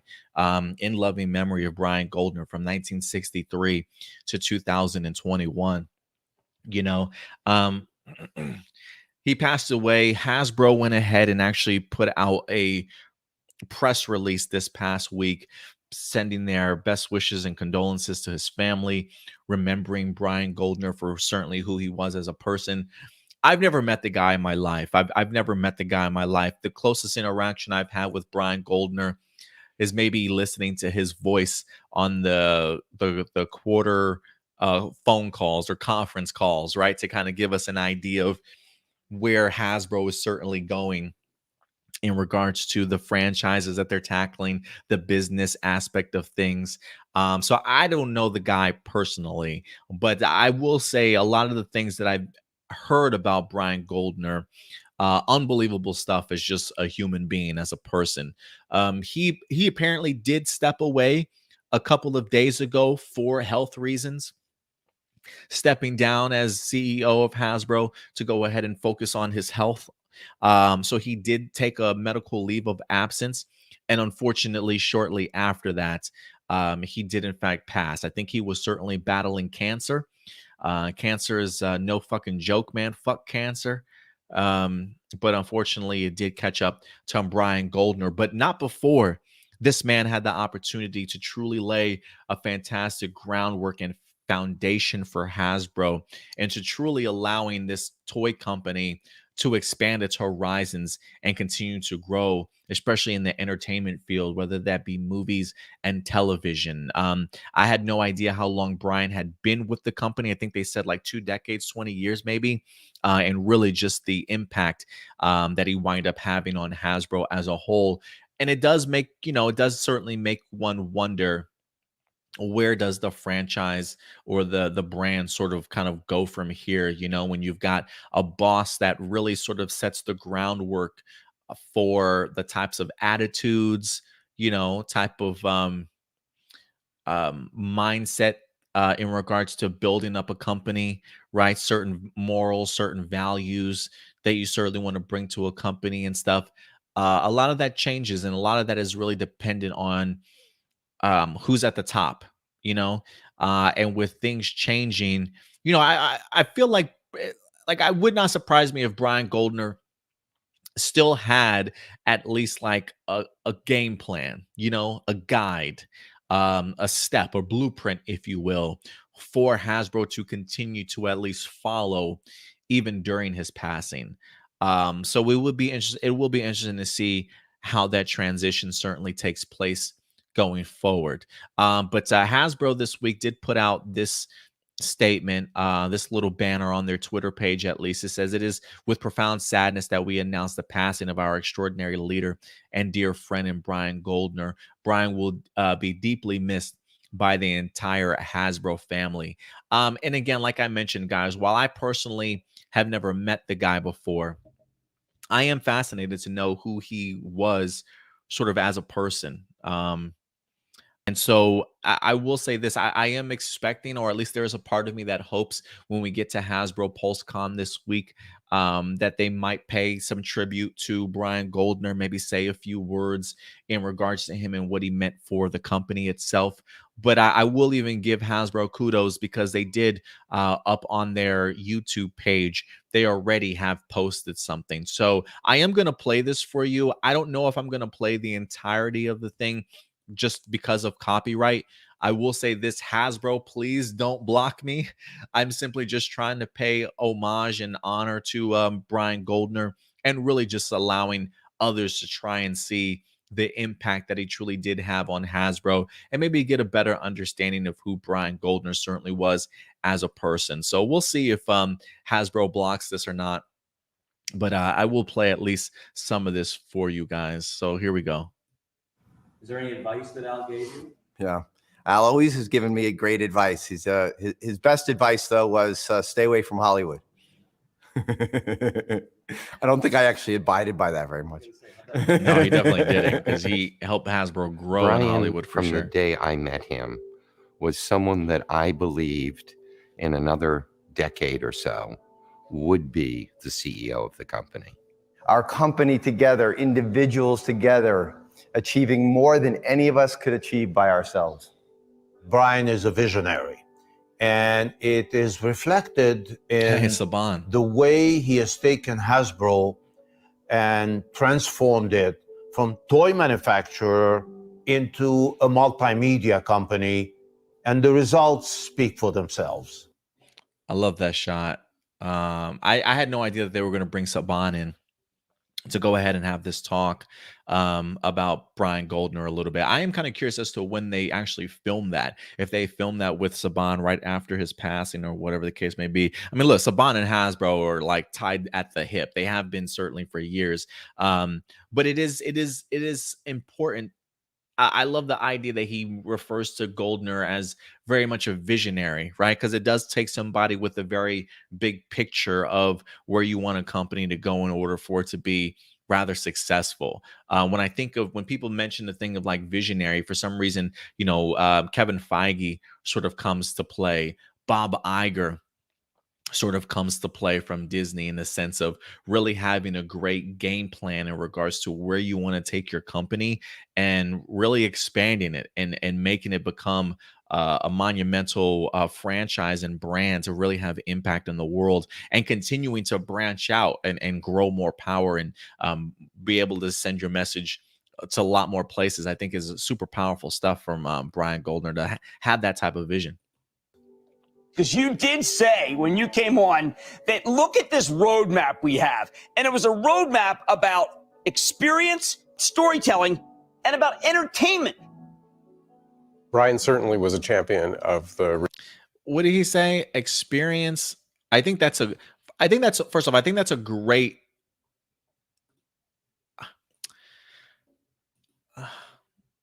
I almost also want to kind of connect this back to episode 13 of Power Rangers. The idea of what we're focusing on here. Experience, storytelling, and about entertainment. And I love the fact that the first thing that he mentions is experience, because everybody's life experience certainly is different.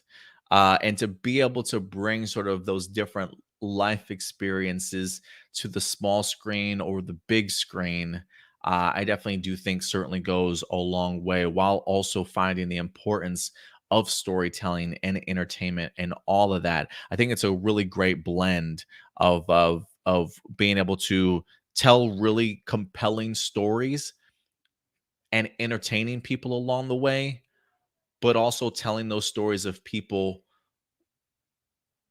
that truly do represent everyday life, right? The different experiences that people go through, and focusing on characters that maybe don't necessarily all come from the same place or location, that we are taking other people's lifestyles and life tribulations sort of into an account here, when you're trying to create these stories in entertainment. I think that that's really great mindset to certainly have, I feel like, for a brand. Entertainment. Brian certainly was a champion of the relationship with Lucasfilm. He understood how important Star Wars was to Hasbro in driving toy sales.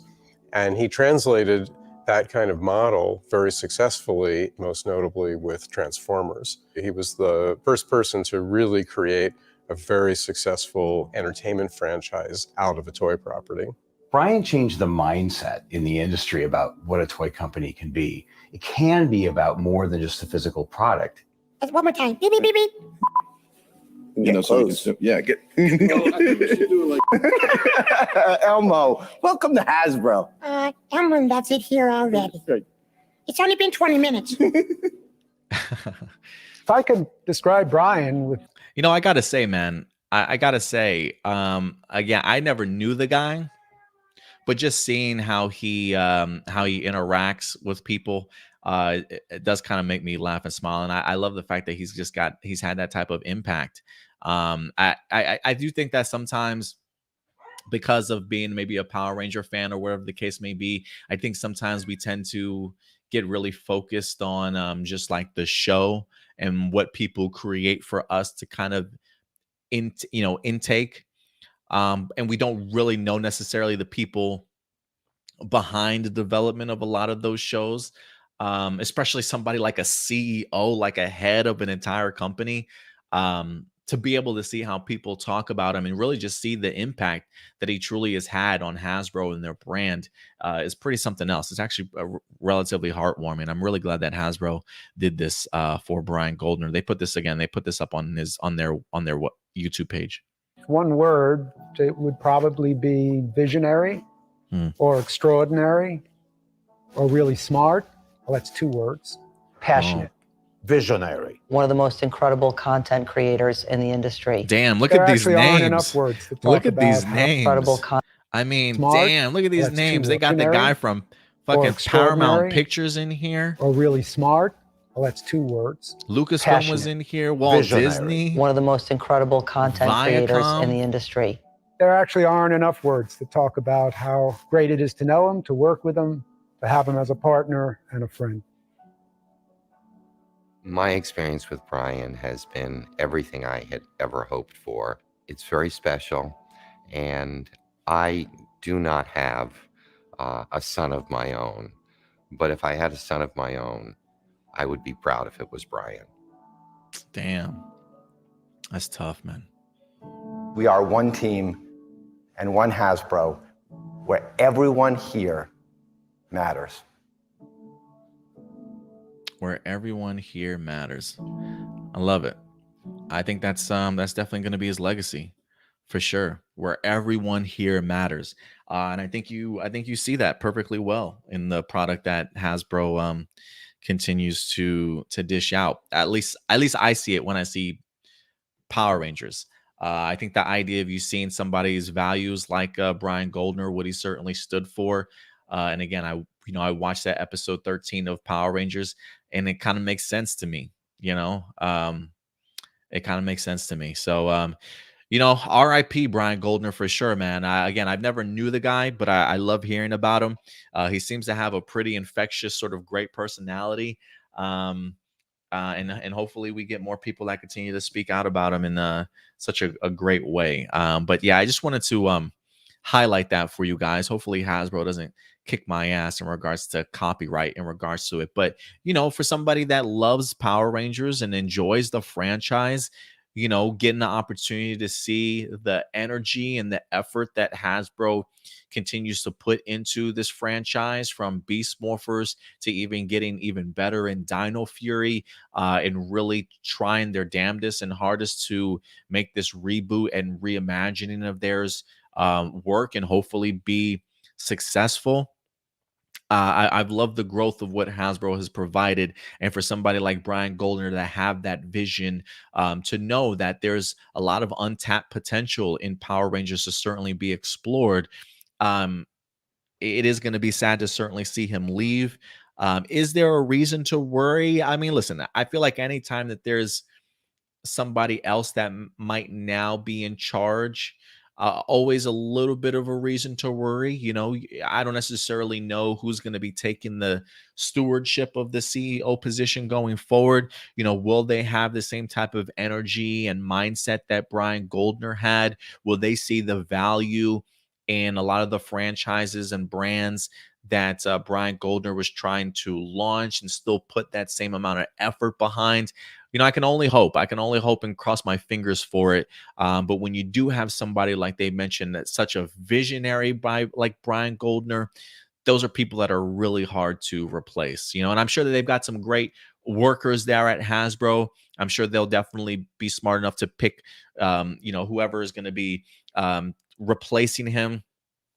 But it's always difficult to lose a visionary and somebody with that mindset. So, again, never met the guy, but prayers and support to his friends and family that certainly knew him. And yeah, listen, I don't know if there's anybody from Hasbro that has had the opportunity to meet Brian or knows Brian specifically. If you are watching this show, I really would love for you to go ahead and comment in the comment section box, the live chat, whatever the case may be, in regards to either your relationship with Brian, what he meant to you, small interactions, whatever the case may be. So again, that is if anybody from Hasbro is watching this, which I highly doubt. But if you are, let some of your thoughts be known in regards to Brian Goldner in the comment section box below after this video airs. But yeah, guys, definitely go ahead and send your prayers and wishes to his friends and family. Just crazy stuff, man. I mean, seeing him taking medical leave, him fighting cancer, like I think I even saw like a slow mo shot of like Brian Goldner's transformation and just his health, and seeing him get like skinnier in the face, his face a little bit more sunken in, as he's had to experience this. I would assume maybe he was going through chemo on the side. For all I know, I have no idea. But I was not expecting this at all. Like, I knew he took a leave because of medical reasons, but I had no idea that he was really struggling with that. I hadn't been keeping up with his health like that. But cancer's a bitch, guys, and to be taken away at 58, you know what I'm saying? When you probably felt like you had a good another 20 years in your life to continue to push Hasbro into a really great direction, gone too soon, man. 58 to me is just way too soon, and still a lot of life for some people to certainly live. But yeah, guys, let me know your thoughts in regards to Brian Goldner in the live chat or the comment section box below.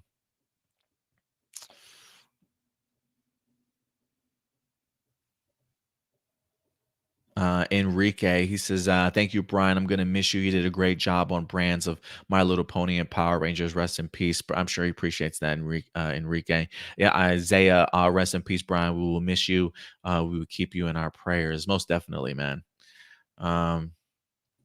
Matthew, goodbye, Brian Goldner. It was for a short time, but thank you for making Power Rangers a part of your Hasbro family through the rest of Dino Fury. We'll never forget you. Yeah, I mean, the fact that this guy, purchased Power Rangers for $512 million to see the untapped potential of what Power Rangers could be, for him to pick it up and really help shape Dino Fury, which some people are goating as one of the better seasons of Power Rangers that they've seen in a really, really long time, right? Granted, he's not necessarily the writer and the showrunner and things like that, but you got to be responsible enough to not only purchase Power Rangers, but put people in certain places and positions to make a show succeed. And for him to be able to do stuff like that, Speaks volumes, man. Power Rangers ready. Thank you, RIP Brian Goldner. Thank you for all you've done for Power Rangers and Hasbro as of recent. Thank you for giving my favorite Transformers movie, Bumblebee. Also, yeah, absolutely, absolutely. Yeah, life is just unexpected, man. Yeah, it is. It is. And it's moments like this too. What's up, Byron? Appreciate you coming through. He says episode 13 is my favorite by far for now.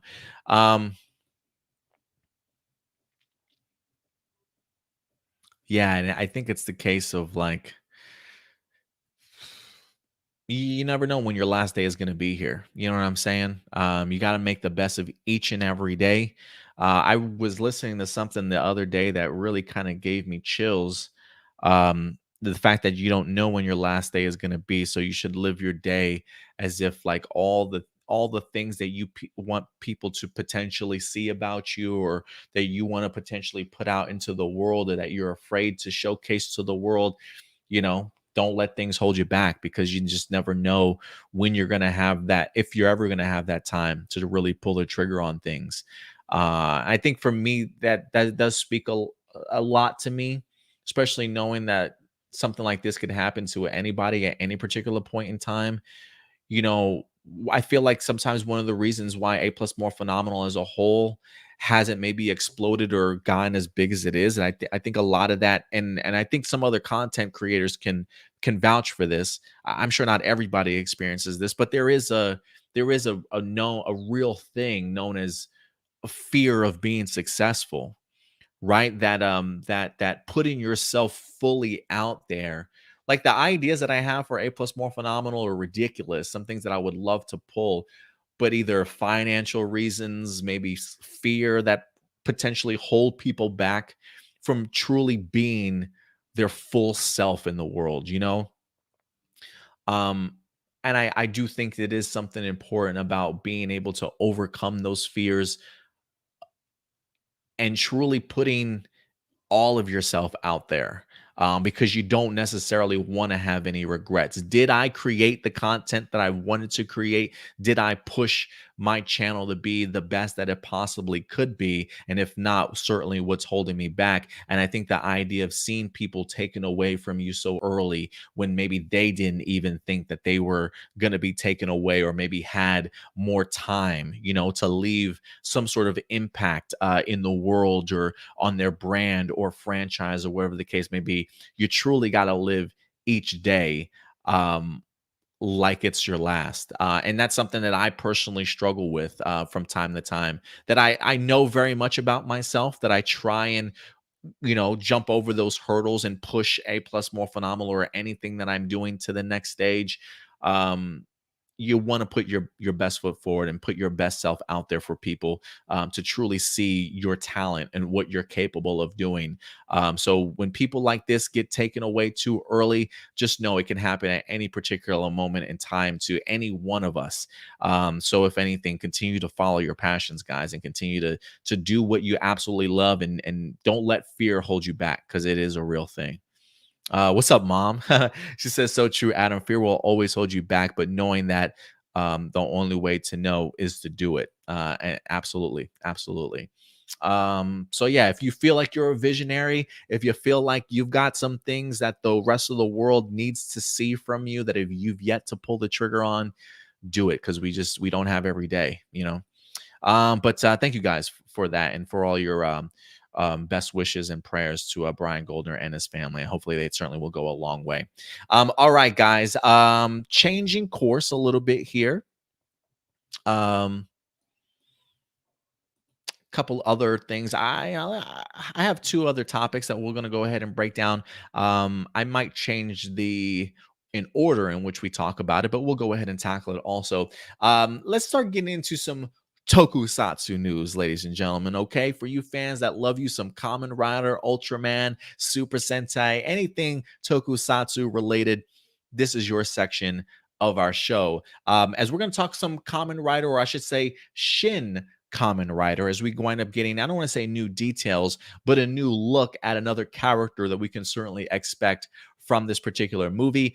We talked about it last weekend, giving Shin Godzilla's Shin Kamen Rider some shine, getting the opportunity to see a great sort of homage and opening sequence to the 1970 original television series as well. Where, ladies and gentlemen, this weekend we actually wind up getting ourselves a brand new poster for Kamen Rider or Shin Kamen Rider, but showcasing us the second Kamen Rider of this particular movie. Not only do we have the regular Kamen Rider, but we got Kamen Rider number 2 that I believe was also in the original series that will in fact be popping up in here also. So yeah, guys, we got some Shin Kamen Rider new poster, but this article that we have actually comes to us from jefusion.com that gives us a little bit more detail here. It says, no adventures of Hongo Takeshi will be complete without Ichimonji Hayato, as it was announced that he too will be in the upcoming movie. It says this announcement was done to celebrate the birthday of Ichimonji Hayata, aka Kamen Rider Naigo, which was this past October. October 10th was his birthday, with a poster illustration. So it says Shin Kamen Rider is set to be released on March 2023, and Kamen Rider Naigo. Again, I have not watched the Kamen Rider original series from the early 70s, but not only did we have the main Kamen Rider, but we also have Kamen Rider Naigo, who apparently is the second Kamen Rider for that series. And on his birthday, the actor that portrayed this character on his birthday, they went ahead and released this photo to reveal that the second Kamen Rider from that series will also be in the Shin Kamen Rider movie as well. So, and again, they do highlight that with the great sort of poster that we wind up getting here for you guys as well. So, not just one Kamen Rider, but two Kamen Riders to certainly look forward to coming out of this particular movie. March 2023, it will in fact be released. So we definitely have that to look forward to. You know, I will say this. There are some Kamen Rider series that I definitely want to tackle. Kamen Rider 01, I want to go back and check out because I didn't finish it. Kamen Rider W is definitely on my my list to watch before the animated sequel winds up coming out. And I think I might want to take a little trip down classic Kamen Rider also. Because I was even unaware that there was a second Kamen Rider in the original series itself. But I kind of want to watch it a little bit before even going into this movie to kind of get a sense of what we can certainly expect. So I definitely probably will be checking this out. But listen, if you have watched the original Kamen Rider and are a big fan of the Kamen Rider franchise, how do you feel about the idea of Kamen Rider Naigo being in this particular film as well? Again, the actor that portrayed him just had a birthday October 10th, so they were celebrating that with this reveal that he's certainly going to be in the movie. They feel like, I feel like just based off of some of the photos that I've seen, they look like they almost have the same exact costume. If you guys have seen both of these characters, are their costumes slightly different? Are they nearly identical? Because this character looks like the same poster character that we saw, the very first one that was certainly released for Shin Kamen Rider. So I do want to know some of the similarities and differences in their costumes. And just really what your guys' thoughts are in regards to this, if you're big fans of it, to certainly say the least. Yusai says, damn, that artwork is insane. Yeah, absolutely. Absolutely agree. I absolutely love the art style for this for sure. But all right, guys, definitely go ahead and let me know your thoughts in regards to the idea of a second Kamen Rider in the Shin Kamen Rider movie. And last but not least, guys, our last topic that we're going to be tackling before we get into your guys' live viewer questions. This will come to us from Twitter, actually. None other than Studio Giga themselves. Now, listen, Studio Giga, for those of you who do not know, or just to kind of catch up for you guys, is in fact an adult tokusatsu studio.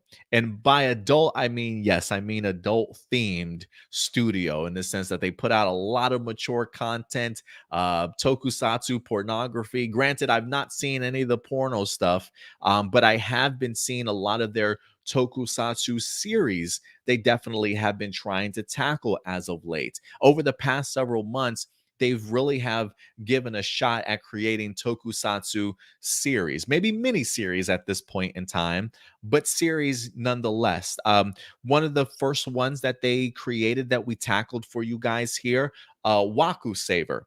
They did Wakusaver, which I believe our Wakusaver reviews we put up on our Patreon and made those available to our Patreon subscribers. I can't remember if that was early access or not. I'll have to go back and check it out. But our Wakusaver stuff, we went ahead and created and did reviews for. They also went ahead and created Dino Vader, which was another mini series of theirs that I was actually a really big fan of also. And then they just had a third tokusatsu series that I have not watched. I haven't tried to watch it. It looks much more ninja, sort of samurai, sort of related, if you will. Great costume designs, to certainly say the least. But Studio Giga has definitely been tapping into tokusatsu for quite some time now. So, but the one complaint that I have had in regards to Studio Giga is the idea, though, of I'm curious as to how serious they're taking these series, right? And what I mean by that is with Wakusaver, with Dino Vader, we've had some pretty solid first 4 or 5 episodes. But unfortunately, the final arc tends to be in sort of a not safe for work sort of environment, in the sense of very adult and mature finales that usually deal with sex or pornographic material to kind of wrap up the season, which is a little bit unfortunate, because for me as a viewer, while I'm not trying to review that side of things, I'm trying to review just the safe for work content. To kind of not get, no pun intended, a climax to my stories is a little bit uneventful for me. While I enjoyed reviewing Wakusaver and Dino Vader, not being able to fully review the finales is a little bit of a bummer. And I think because of that, it's one of the reasons why I decided not to tackle their third tokusatsu series that they wind up creating over on their YouTube page.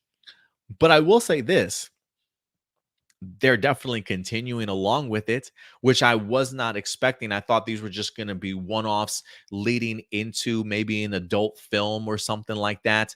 But believe it or not, guys, Wakusaver is coming back for a season 2, believe it or not. That's right. Wakusaver is coming back for a season 2. This was posted over at Studio Giga's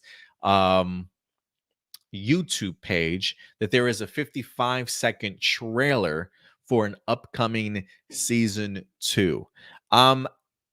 Mind you, the finale for season 1 is not up on their YouTube page, clearly because it's not safe for work. It is very much non-safe, very much adult, mature content. I'm probably going to try and review this again. If there's a season 2 here. Now, granted, when it comes to season 2, I will say this. I was a bigger fan of Dino Vader than I was Wakusaver. I thought some of the acting for Wakusaver not necessarily the strongest. I didn't mind the performances from Blue, even Yellow, the ballerina. I thought he did a pretty good job in here also. So wasn't necessarily the biggest fan of the performances from Wakusaver. I thought Dino Vader had a much better pacing about it, but I will certainly give season 2 a try. And if anything, we'll probably continue to do reviews. I'll have to go ahead and check out how I did reviews for Wakusaver. I couldn't remember if I did that just as a Patreon only or Patreon early access, like Patreon's got it first and then it was made available on the channel. I'll have to go back and certainly check that out. But Wakusaver is getting the second season, guys. If you watch the first, if you followed along with us with Wakusaver or Dino Vader, I am kind of curious to know your guys' thoughts in regards to what you would like to see or are expecting from season 2. Last time it was only 5 or 6 episodes. I'm assuming, if anything, maybe they'll have another 5 or 6 episodes. They're clearly changing the setting of where a lot of these fights or things are taking place, going more to a rock quarry than so much uh like a garage parking lot or wherever the case may be. Some of these fight sequences might have been. So I will be interested to see how much this series has grown since the first season, and if Studio Giga takes it any more seriously than what they did the first time around. I mean, granted, make no mistake, I'm sure that they are an adult themed company first and foremost, and this tokusatsu stuff is like something else second to them. But I would like to see them just dive fully into tokusatsu. Nothing pornographic related. I really would love to see what they managed to create. Because I was fascinated by Wakusaver and Dino Vader. And I would like to see more of that. So we'll see what happens, guys, but we'll definitely keep you posted as we wind up getting more announcements certainly coming forward. But yeah, again, if you want to go ahead and check this out, just go ahead and when you go to YouTube, type in Wakusaver. It'll go ahead and bring up some of their episodes. You can go to the Studio Giga channel if you want to. Just look for that that symbol of theirs and check out the trailer for the second season for yourself. So yeah, guys, let me go ahead and let me know your thoughts in regards to that. I'm kind of curious if you guys have even watched it or not. He says, what exactly was the finale for Wakusaver? I don't know. I never watched it. They never fully released it anywhere. I think you probably have to purchase it.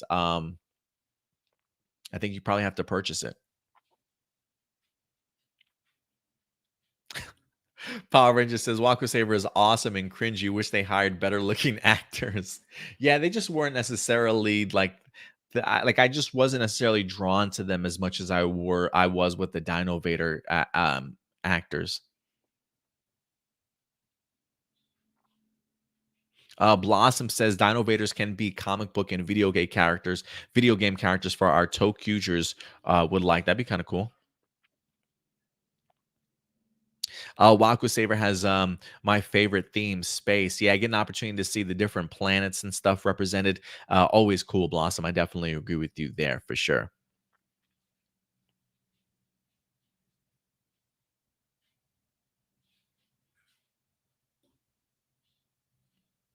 And before we move on to your guys' live viewer questions, Yusai says, but last thing for Brian, he really helped save the trajectory that Saban put Power Rangers on. He is a real one, and hopefully Hasbro keeps the ball rolling with his vision and boosts all their brands. I definitely agree with you, Yusai. I could not agree more, man.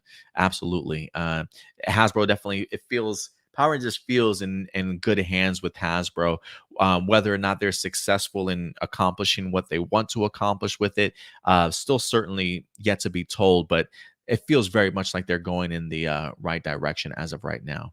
All right, guys. And with that out of the way, that will wrap up all of our main topics for the day. So if anything, it is in fact time for your guys' live viewer questions. So let's see what we got here, guys. I have a feeling we're going to have ourselves a crap ton of of questions this week. So let's try and blaze through some of these if we can. Jessica Friedman, which Ranger team is getting the next comic book series? That's a good question. I hope Zeo.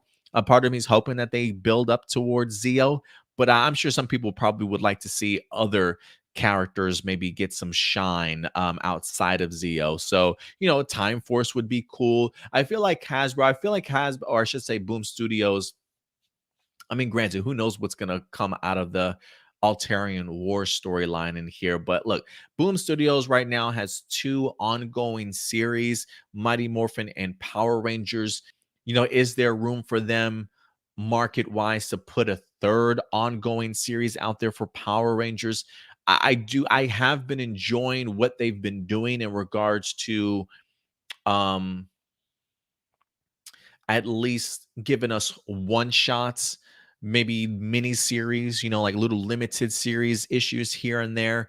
that does give us the opportunity to showcase other characters and other teams. So I kind of like the format that they're giving to us right now, but I wouldn't mind maybe one more ongoing series. But if not, they can continue with the Power Rangers Unlimited, right? Which tends to be like one-offs, or even just the mini series that they've done, like the Lord Draken, or the Draken story that we wind up getting for Ranger Slayer. I think stuff like that's pretty cool. Let's see here. Marcelino Vasquez says Power Rangers is almost 30 years old now. How do you think that since COVID is still a thing and Simon Bennett confirmed that Dino Fury would not have any team ups because of COVID? How do I think the 30th anniversary will be celebrated? That's a tough one, man. You know, I don't know what the situation is like in New Zealand right now when it comes to COVID. I gotta think that if they are gonna give us one more season or another season after Dino Fury, it'll probably be filmed in New Zealand. But I do wonder, like, if any of their regulations or anything like that has changed, or if they're still, like, hey, one case comes up and we shut down again for like a whole 2 weeks. I have no idea how serious it is, or what the commute is like going from the US to New Zealand, if they're still doing 2-week quarantines or what. Part of me is kind of hoping that with more people getting vaccinated, the more percentage of people being vaccinated, that cases will start to slowly drop and dwindle.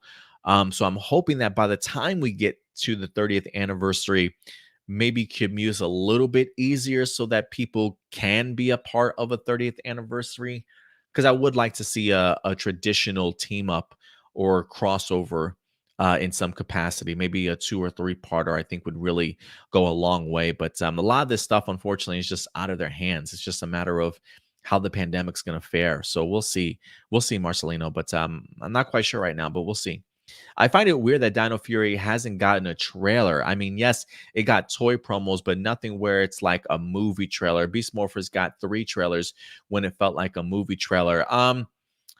I think maybe with this being maybe Nickelodeon's last sort of season, and maybe it's just like the least amount of effort that they're absolutely willing to put in this time around.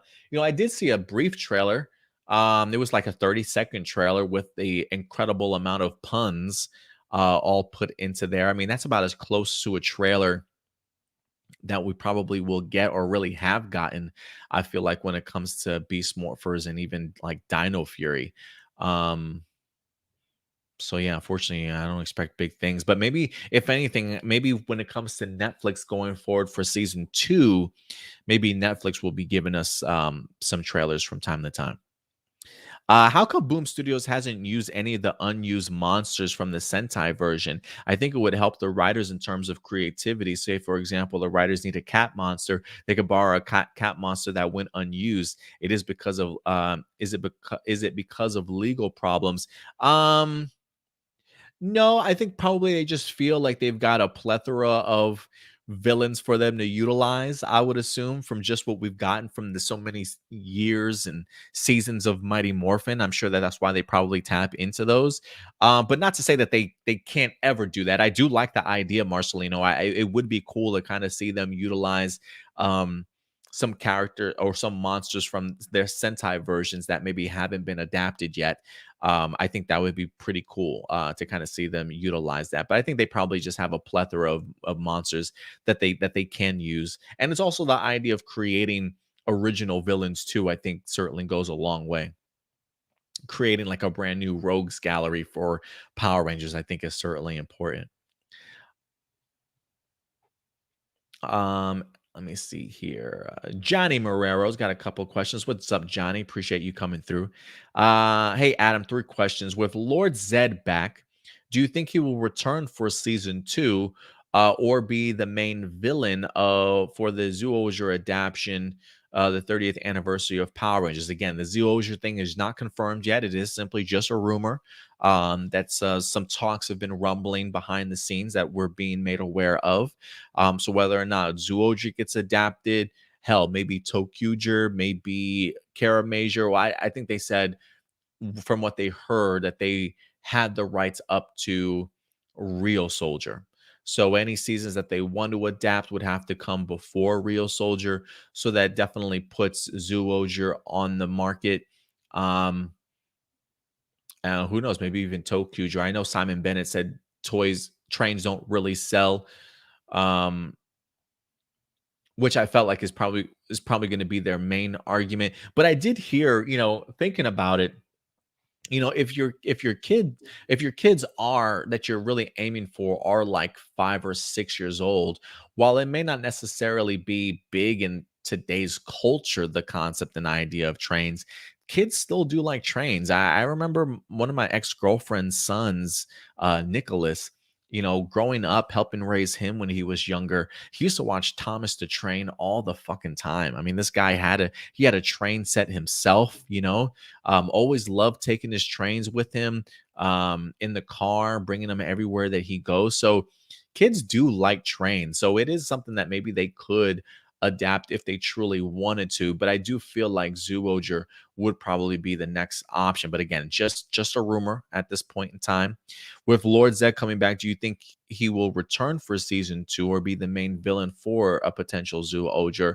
I don't know. I haven't seen how he's utilized yet. Episode 14 is the next one I'm going to be diving into. So I'll definitely get a better sense of what the potential overall usage of Lord Zed might be. So that does intrigue me, though. It does intrigue me. What do you think of season 1 finale of Dino Fury? Haven't watched it yet. What do you want to see for season 2 of Dino Fury? Not quite there yet, Johnny. I'm sorry. I haven't had the opportunity to binge season 1 yet. So maybe when I binge season 1, I'll have a better understanding. And in fact, I think I might just save these questions. I'm going to save these questions of yours, Johnny, maybe come back to some of them to next week for sure. L'Oreal says, since you've seen and reviewed Zenkaigers, who's your favorite? Out of the Zenkaiger team, probably Jurin. Jurin's probably my favorite as of right now.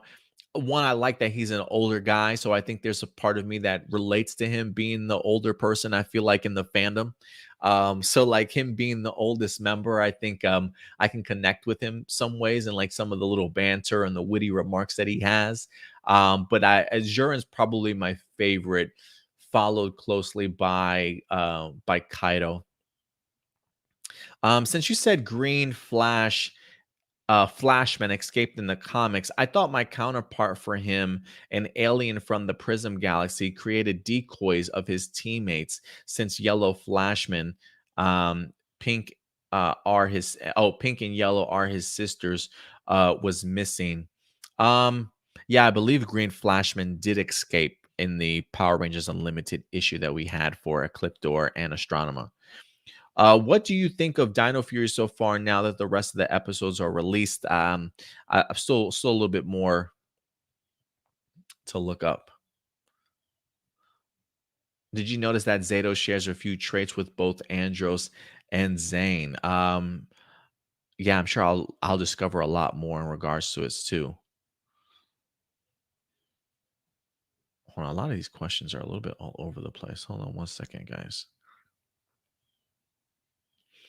Brian Lee, what's up, Brian? He says, what do you think about Zenkaiger will be adapted for the 35th anniversary season? What do you think? No, I'm not under the impression that it will be. I don't think Zenkaiger will be adapted. If it's true that Hasbro only has the rights up until Real Soldier, then I don't see that happening, unfortunately. For a 35th anniversary season, like you're way in advance. Yeah, I think Power Rangers in general by the 35th anniversary will just have a completely different look than what it does now, like completely different formula and setup for its series. So no, I don't believe it's going to be adapted. Doomsday, what's up, Doomsday? Do you think that we should get an episode where Javi and Izzy's mom comes in for a visit and notices how Warden treats Izzy compared to Javi, resulting in her having to talk with him about favoritism. Well, look, we don't really even know about what the issue with Izzy's mom is, why she's not in the picture. Maybe she passed early. Maybe they're divorced. I don't know. I mean, it would be cool if their mom came into play, but I don't necessarily need them to. I think you can still have that conversation if Izzy doesn't mind calling people out. I do wonder if eventually Izzy calls her dad out for the way that she treats Javi. I'm not sure if that's something they tackle in this season or if it's something that they're going to be tackling in season 2, but I do think that it is something that should be tackled. How do you think the passing of Brian Goldner will affect the Power Ranger franchise? I hope that it doesn't. I truly hope that it doesn't. But things happen, man.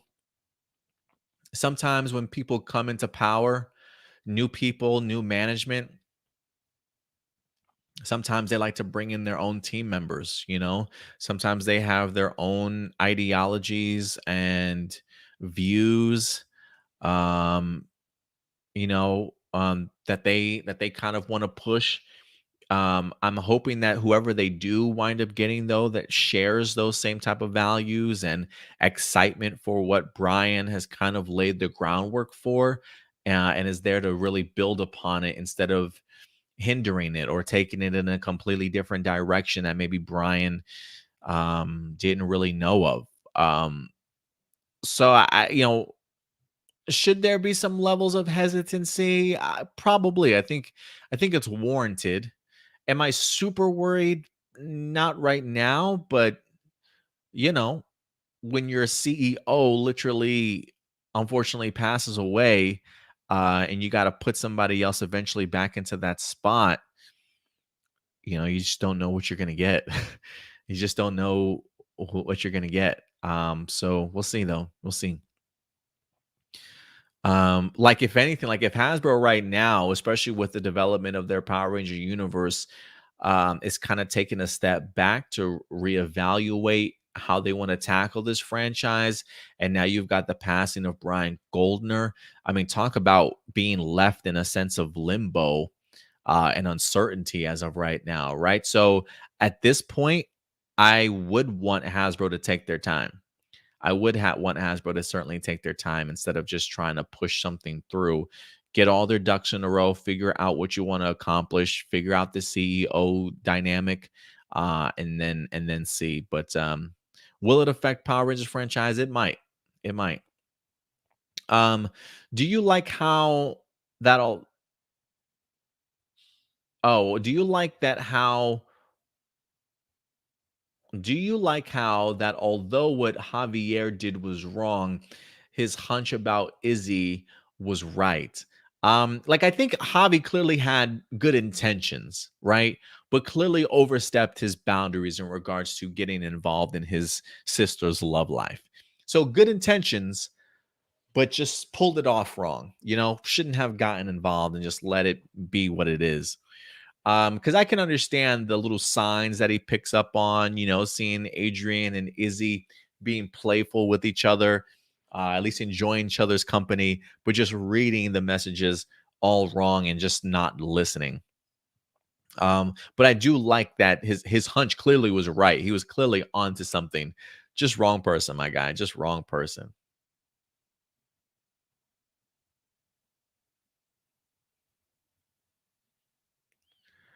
Brian Lee did have another question asking a new producer in Hasbro to be next for a future season instead. Now that Brian Goldner has passed, that I don't know, Brian. That's something that the company's decision that the company's certainly gonna have to make. I don't, I feel like this weekend is probably a weekend of mourning for them. I don't know if they've even thought that far ahead as of yet.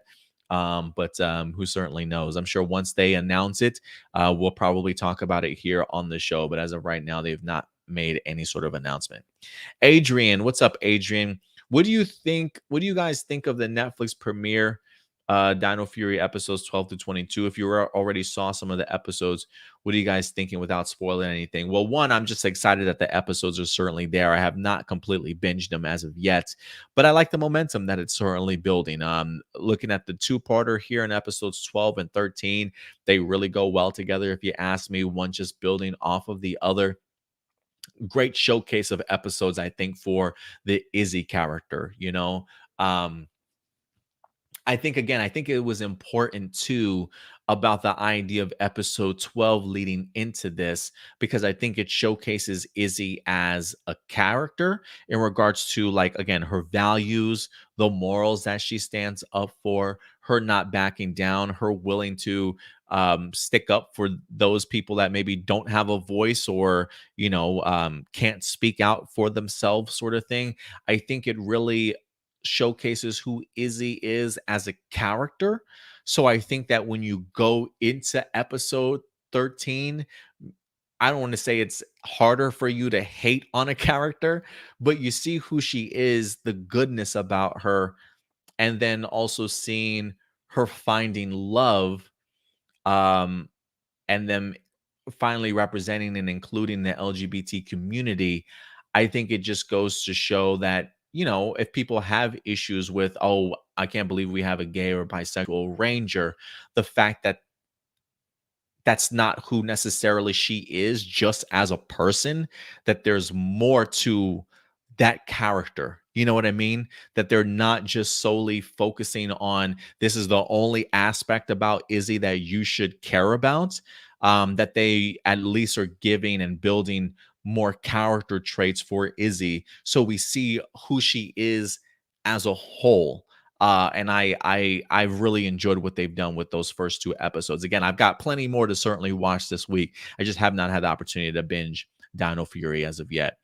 With last week's rumor of Zoojer potentially the next adaptation of Dino Fury of Power Rangers after Dino Fury, what would you like the show to tackle that's unique and hasn't done yet in a while? Especially with the TV franchise moving to Netflix. And would you like it if we got our own version of the Super Sentai Strongest Battle? And which Red Ranger would you like to see return for that crossover? So the second half of your question, the Super Sentai Strongest Battle, is one of the things that we talked about last week. The idea of Hasbro doing some unique things, maybe tackling the concept of the 30th anniversary a little bit differently. Maybe not necessarily giving us the regular formula of Power Rangers as they normally do. Because I've always thought the idea of giving the US fans a version of Super Sentai Strongest Battle would be a great way to introduce sort of the Red Ranger for a potential Zoojer team, if that is in fact the route that they want to go. In the Super Sentai Strongest Battle miniseries, Yamato, I believe that was that his name, Yamato, the Red Ranger from Zoojer, is one of the lead characters in there. Granted, when that miniseries drops, we at least have already seen Zoojer. So we're used to that character. Whereas I would love to see a US adaptation of that, in a sense of introducing us to the Zoojer character for the very first time, and allow something like that to lead into a full-time series where maybe the Rangers are already Rangers, or maybe we have one of the Rangers already brought together and eventually form a team. So for me, I would love to see it. And I mentioned the idea, like, hey, we can even take some of the current iterations of Power Rangers if we wanted to, in regards to the Red Rangers, right? Like, we can bring back Brody if we want to from Ninja Steel. We can bring back Tyler from Dino Charge if we certainly wanted to. Bring back Devin from Beast Morphers, whoever our Zoojer Ranger is certainly going to be.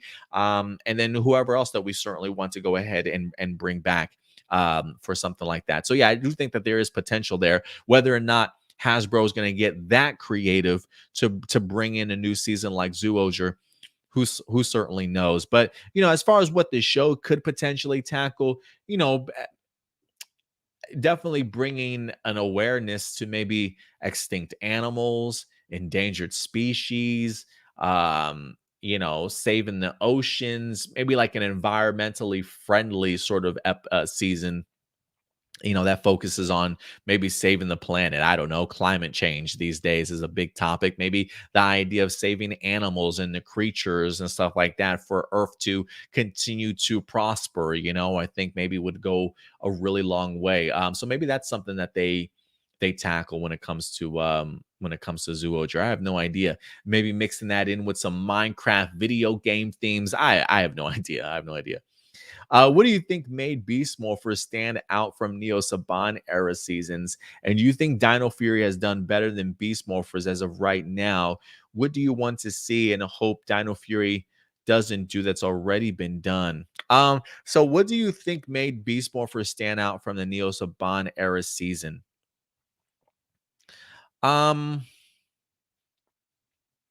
I think they probably embraced their characters a little bit more, gave them certainly a lot more time to certainly shine. I felt like the Beast Morphers cast was probably one of my more enjoyable from out of the entirety of the Neo Saban era stuff.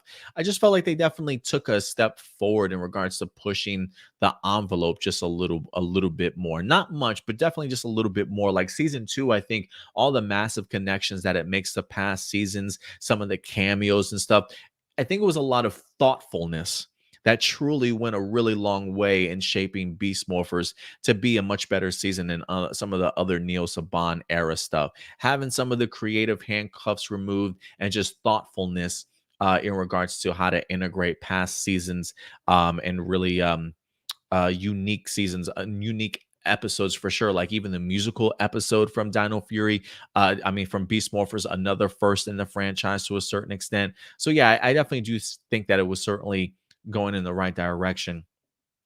And do you think Dino Fury has done better than Beast Morphers as of right now for its first season?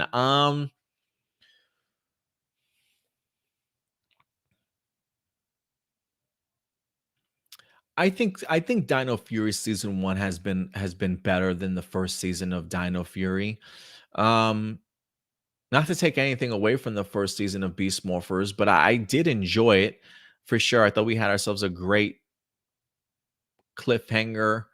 Oh man, that's close because I really do like both of them. I mean, the Gold Ranger episode I thought was great. The Devin going to save his father, Mayor Daniels, and the other realm I thought was really great too. I probably would say Dino Fury by just a hair, with some of the firsts and the uniqueness that they've brought for Dino Fury this season so far. So it's close though. It's close. AJ, he says,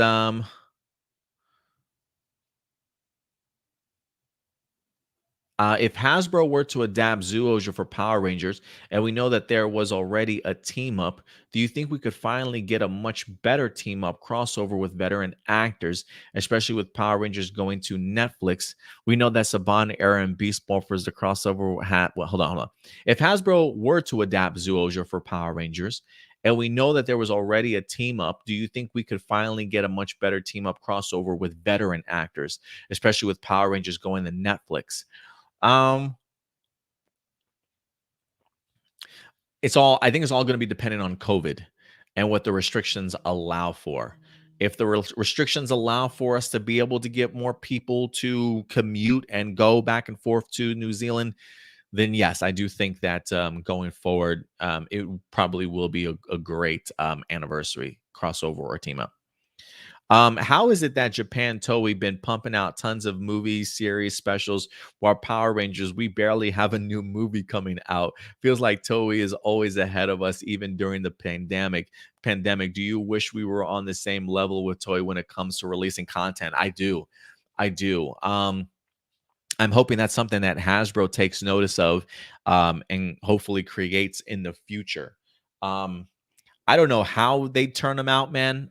Their Toei company must be huge and have like multiple teams to just handle so many different aspects of it, and I just don't know if like Power Rangers has always been dealt with baby gloves, whereas I think when it comes to Toei, they'd maybe just have a better appreciation for the content that they have, for the franchises and stuff. I mean, because we're even getting little things like Yodana special from the Toei fan club, right? But Toei's got to produce that stuff, bring in writers, hold on to those actors and bring that stuff. It's a much bigger appreciation, I think, and probably a much bigger part of their everyday culture, that allows, and they're a huge production studio too, so it probably allows for them to be able to have that sort of flexibility to create so much.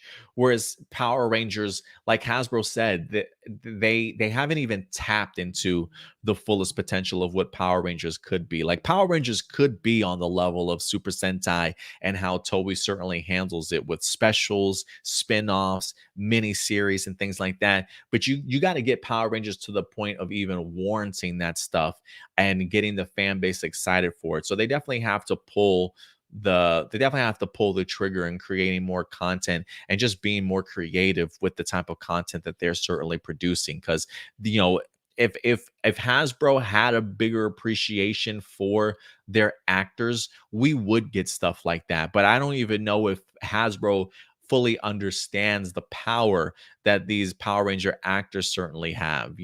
I think if they utilized their voices more and made them feel maybe a little bit more welcome to the franchise and utilizing them, then yeah, maybe we could have what Toei has when it comes to Japan and Super Sentai stuff. What do you think made Gokaiger such an amazing series and the perfect anniversary to celebrate the past Super Sentai series? Do you think Toei can ever do that again in the future? Even Hasbro for Power Rangers. Yeah, I do think Toei can pull that off again if they wanted to. Um, Gokaiger, I think they just had one. I think Pirates was their first time doing Pirates, so it was already a very unique theme. Everybody loves them some damn Pirates, and they gave this team a unique personality set. Not your traditional Super Sentai team, doing things a lot more uniquely and showy.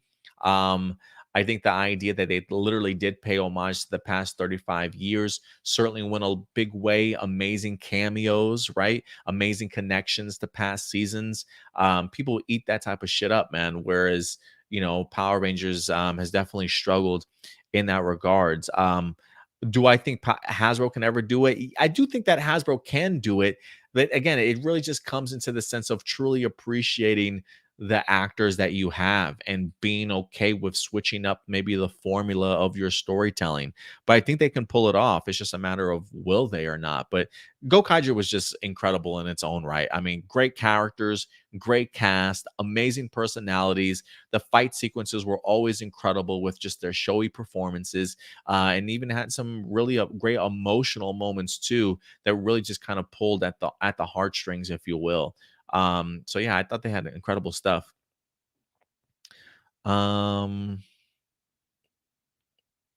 Adam Perea, he says, why I think Dino Thunder was a fantastic series and homage to MMPR and being the second Dino themed season was that we got the excellent return of Jason David Frank as Tommy, this time as a mentor and high school science teacher to the new Rangers.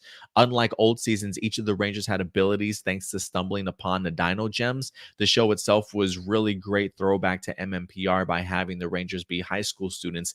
This time, they weren't perfect. Each of them were in their own cliques. Connor as a soccer player, Jock, Ethan as the computer tech nerd, and Kira as the aspiring guitarist and singer-songwriter. That's definitely one of the aspects that I loved about Dino Thunder.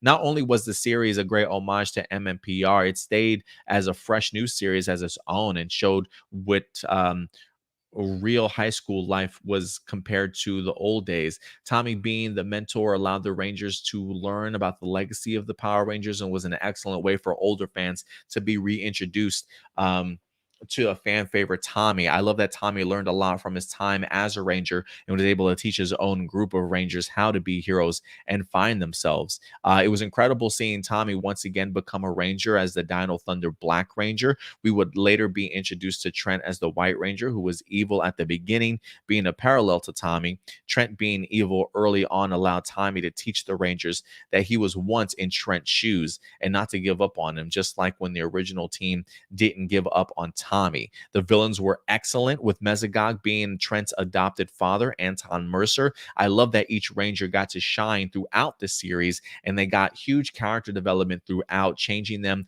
from who they were first during the first 2 episodes. Dino Thunder gave us an epic team up with Ninja Storm. That was different and unique about this team up compared to others was that the Wind Rangers were turned evil, which was a huge surprise and great inspiration from Super Sentai. Yeah, I definitely enjoy that too. Love that both Anton Mercer and Elsa were redeemed at the end of the series. Haley was a great addition to the team as the main tech genius aside from Ethan. Plus, she got to hang with the Rangers at the Cyberspace Cafe. This series was also the first time we saw Rangers watch the semi-adaptation episode of its Japanese counterpart, Aba Ranger. That's right. In the end, Dino Thunder was an excellent series for Power Rangers. Definitely belongs in the history books as one of the best. A+. Great one, Adam Perea. Thank you very much for that, man. Let's see here. Oh, I meant to save those, Johnny. Hold on. Sorry. And in Power Rangers Legacy, if Zoologer were to get adapted after Dino Fury, what team up or crossover would you like to happen that hasn't been done yet or have already happened in Super Sentai? Well, I think Zoologer has an anniversary season, like a team up or a crossover of its own. So I think that's an opportunity there. Again, Zoologer is not a season that I completed, so I'm not fully sure what all can or can't be adapted as of yet.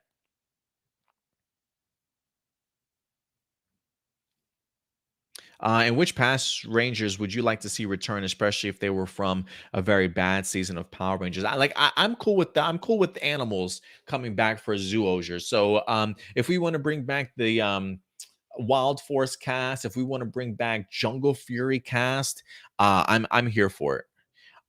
What do you think made Lightspeed Rescue differentiate itself from past seasons at the time? You know, I know this probably isn't super popular to say. While I do appreciate some of the characters, Lightspeed Rescue is not my favorite season.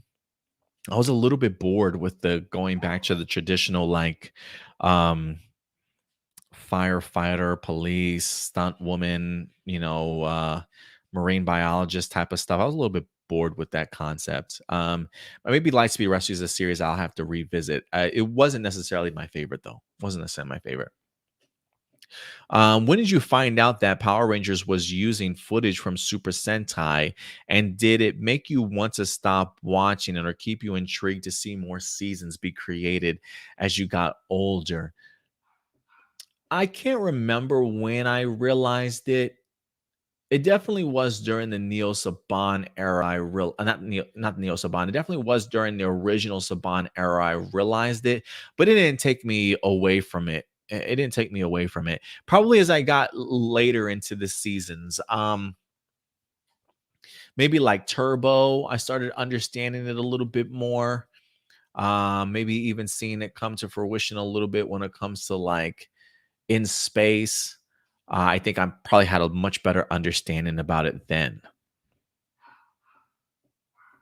But yeah, it never took me out of wanting to watch it. You also say, I have a couple of what ifs. What if Justin, the Blue Turbo Ranger, was the same age as the other Rangers? Do you think the show would have been a lot more tolerable and maybe even the different dynamic, especially with the original cast move on after passing the torch? Probably. I probably would agree with you there, Power Rangers Legacy. I do think so. Second, what if there were extra Psycho Rangers? Green, purple, violet, orange, crimson, navy, white, gold, etc. And all of them have monster forms. Do you think it would have been much harder for Space Rangers to defeat them, especially when the Rangers returned to the Lost Galaxy team up? Probably would have been harder for them to defeat them. But I kind of like them in the way that they were. I kind of like the way that they were. But I definitely do think they certainly would have been a big threat for sure. I will hold this other one, Power Rangers Legacy, for next time, because you did add 2. You got 3 questions in, couple what ifs, and then a why I think Power Rangers Ninja Storm was an amazing first series. I will hold that off for next week as well. All right, guys. I think other than that, I think that's going to go ahead and do it for us. So thank you very much, guys. I really appreciate your time today. This was a interesting episode, to certainly say the least. I mean, I definitely recognized coming into this episode, it definitely was going to have some pushback from other people. Again, not everybody was certainly going to be biggest fans of episode number 13. But listen, that episode is out of the way now. Congratulations to everybody for certainly working on it. And thank you guys for everybody's patience, thoughts, and things like that in regards to Power Rangers and your thoughts on this week's episodes, along with this article as well, all these articles that we talked about as well. So thank you very much, guys. I appreciate that. The Tilla says that question you were asked about finding out when Power Rangers used Super Sentai is like asking a wrestling fan when he found out that Pro wrestling is scripted. Yeah, I can't remember how young I was or how old I was when I realized, wait a minute, you mean they script all this stuff when it comes to wrestling? I can't remember how old I was. But yeah, it never bothered me when I found out that it wasn't original footage. I think even watching as a kid, I can tell that something was off, because I don't necessarily know if even original I think for me, I started noticing it when the original footage started looking like better quality than the actual footage itself from Super Sentai. Like, I think as a kid, I probably didn't recognize it that much, but as you get older, you start going into like season 3 of MMPR, you start pushing the envelope a little bit to Turbo, you starting seeing more original footage, you know what I mean, compared to and seeing how it's fitting with the Super Sentai stuff. Then I think you start really realizing, like, wait a minute, these don't look the same, you know what I mean? So yeah. But all right, guys. Other than that, thank you very much, guys, for everybody that certainly joined us today. If anything, we certainly will be back next weekend with a new live episode of A Plus More Phenomenal. We'll certainly be tackling not only the content from Hasbro PulseCon for you guys, but we'll also be reviewing episode number 14 of Power Rangers Dino Fury as Lord Zed certainly in fact returns, and we'll definitely see how it's handled. But other than that, guys, that's going to go ahead and do it for us here. We'll certainly be back next weekend, but until then, do me a big favor as always, take care of yourselves, take care of each other, and keep it A+. I'll talk to you guys later. Bye.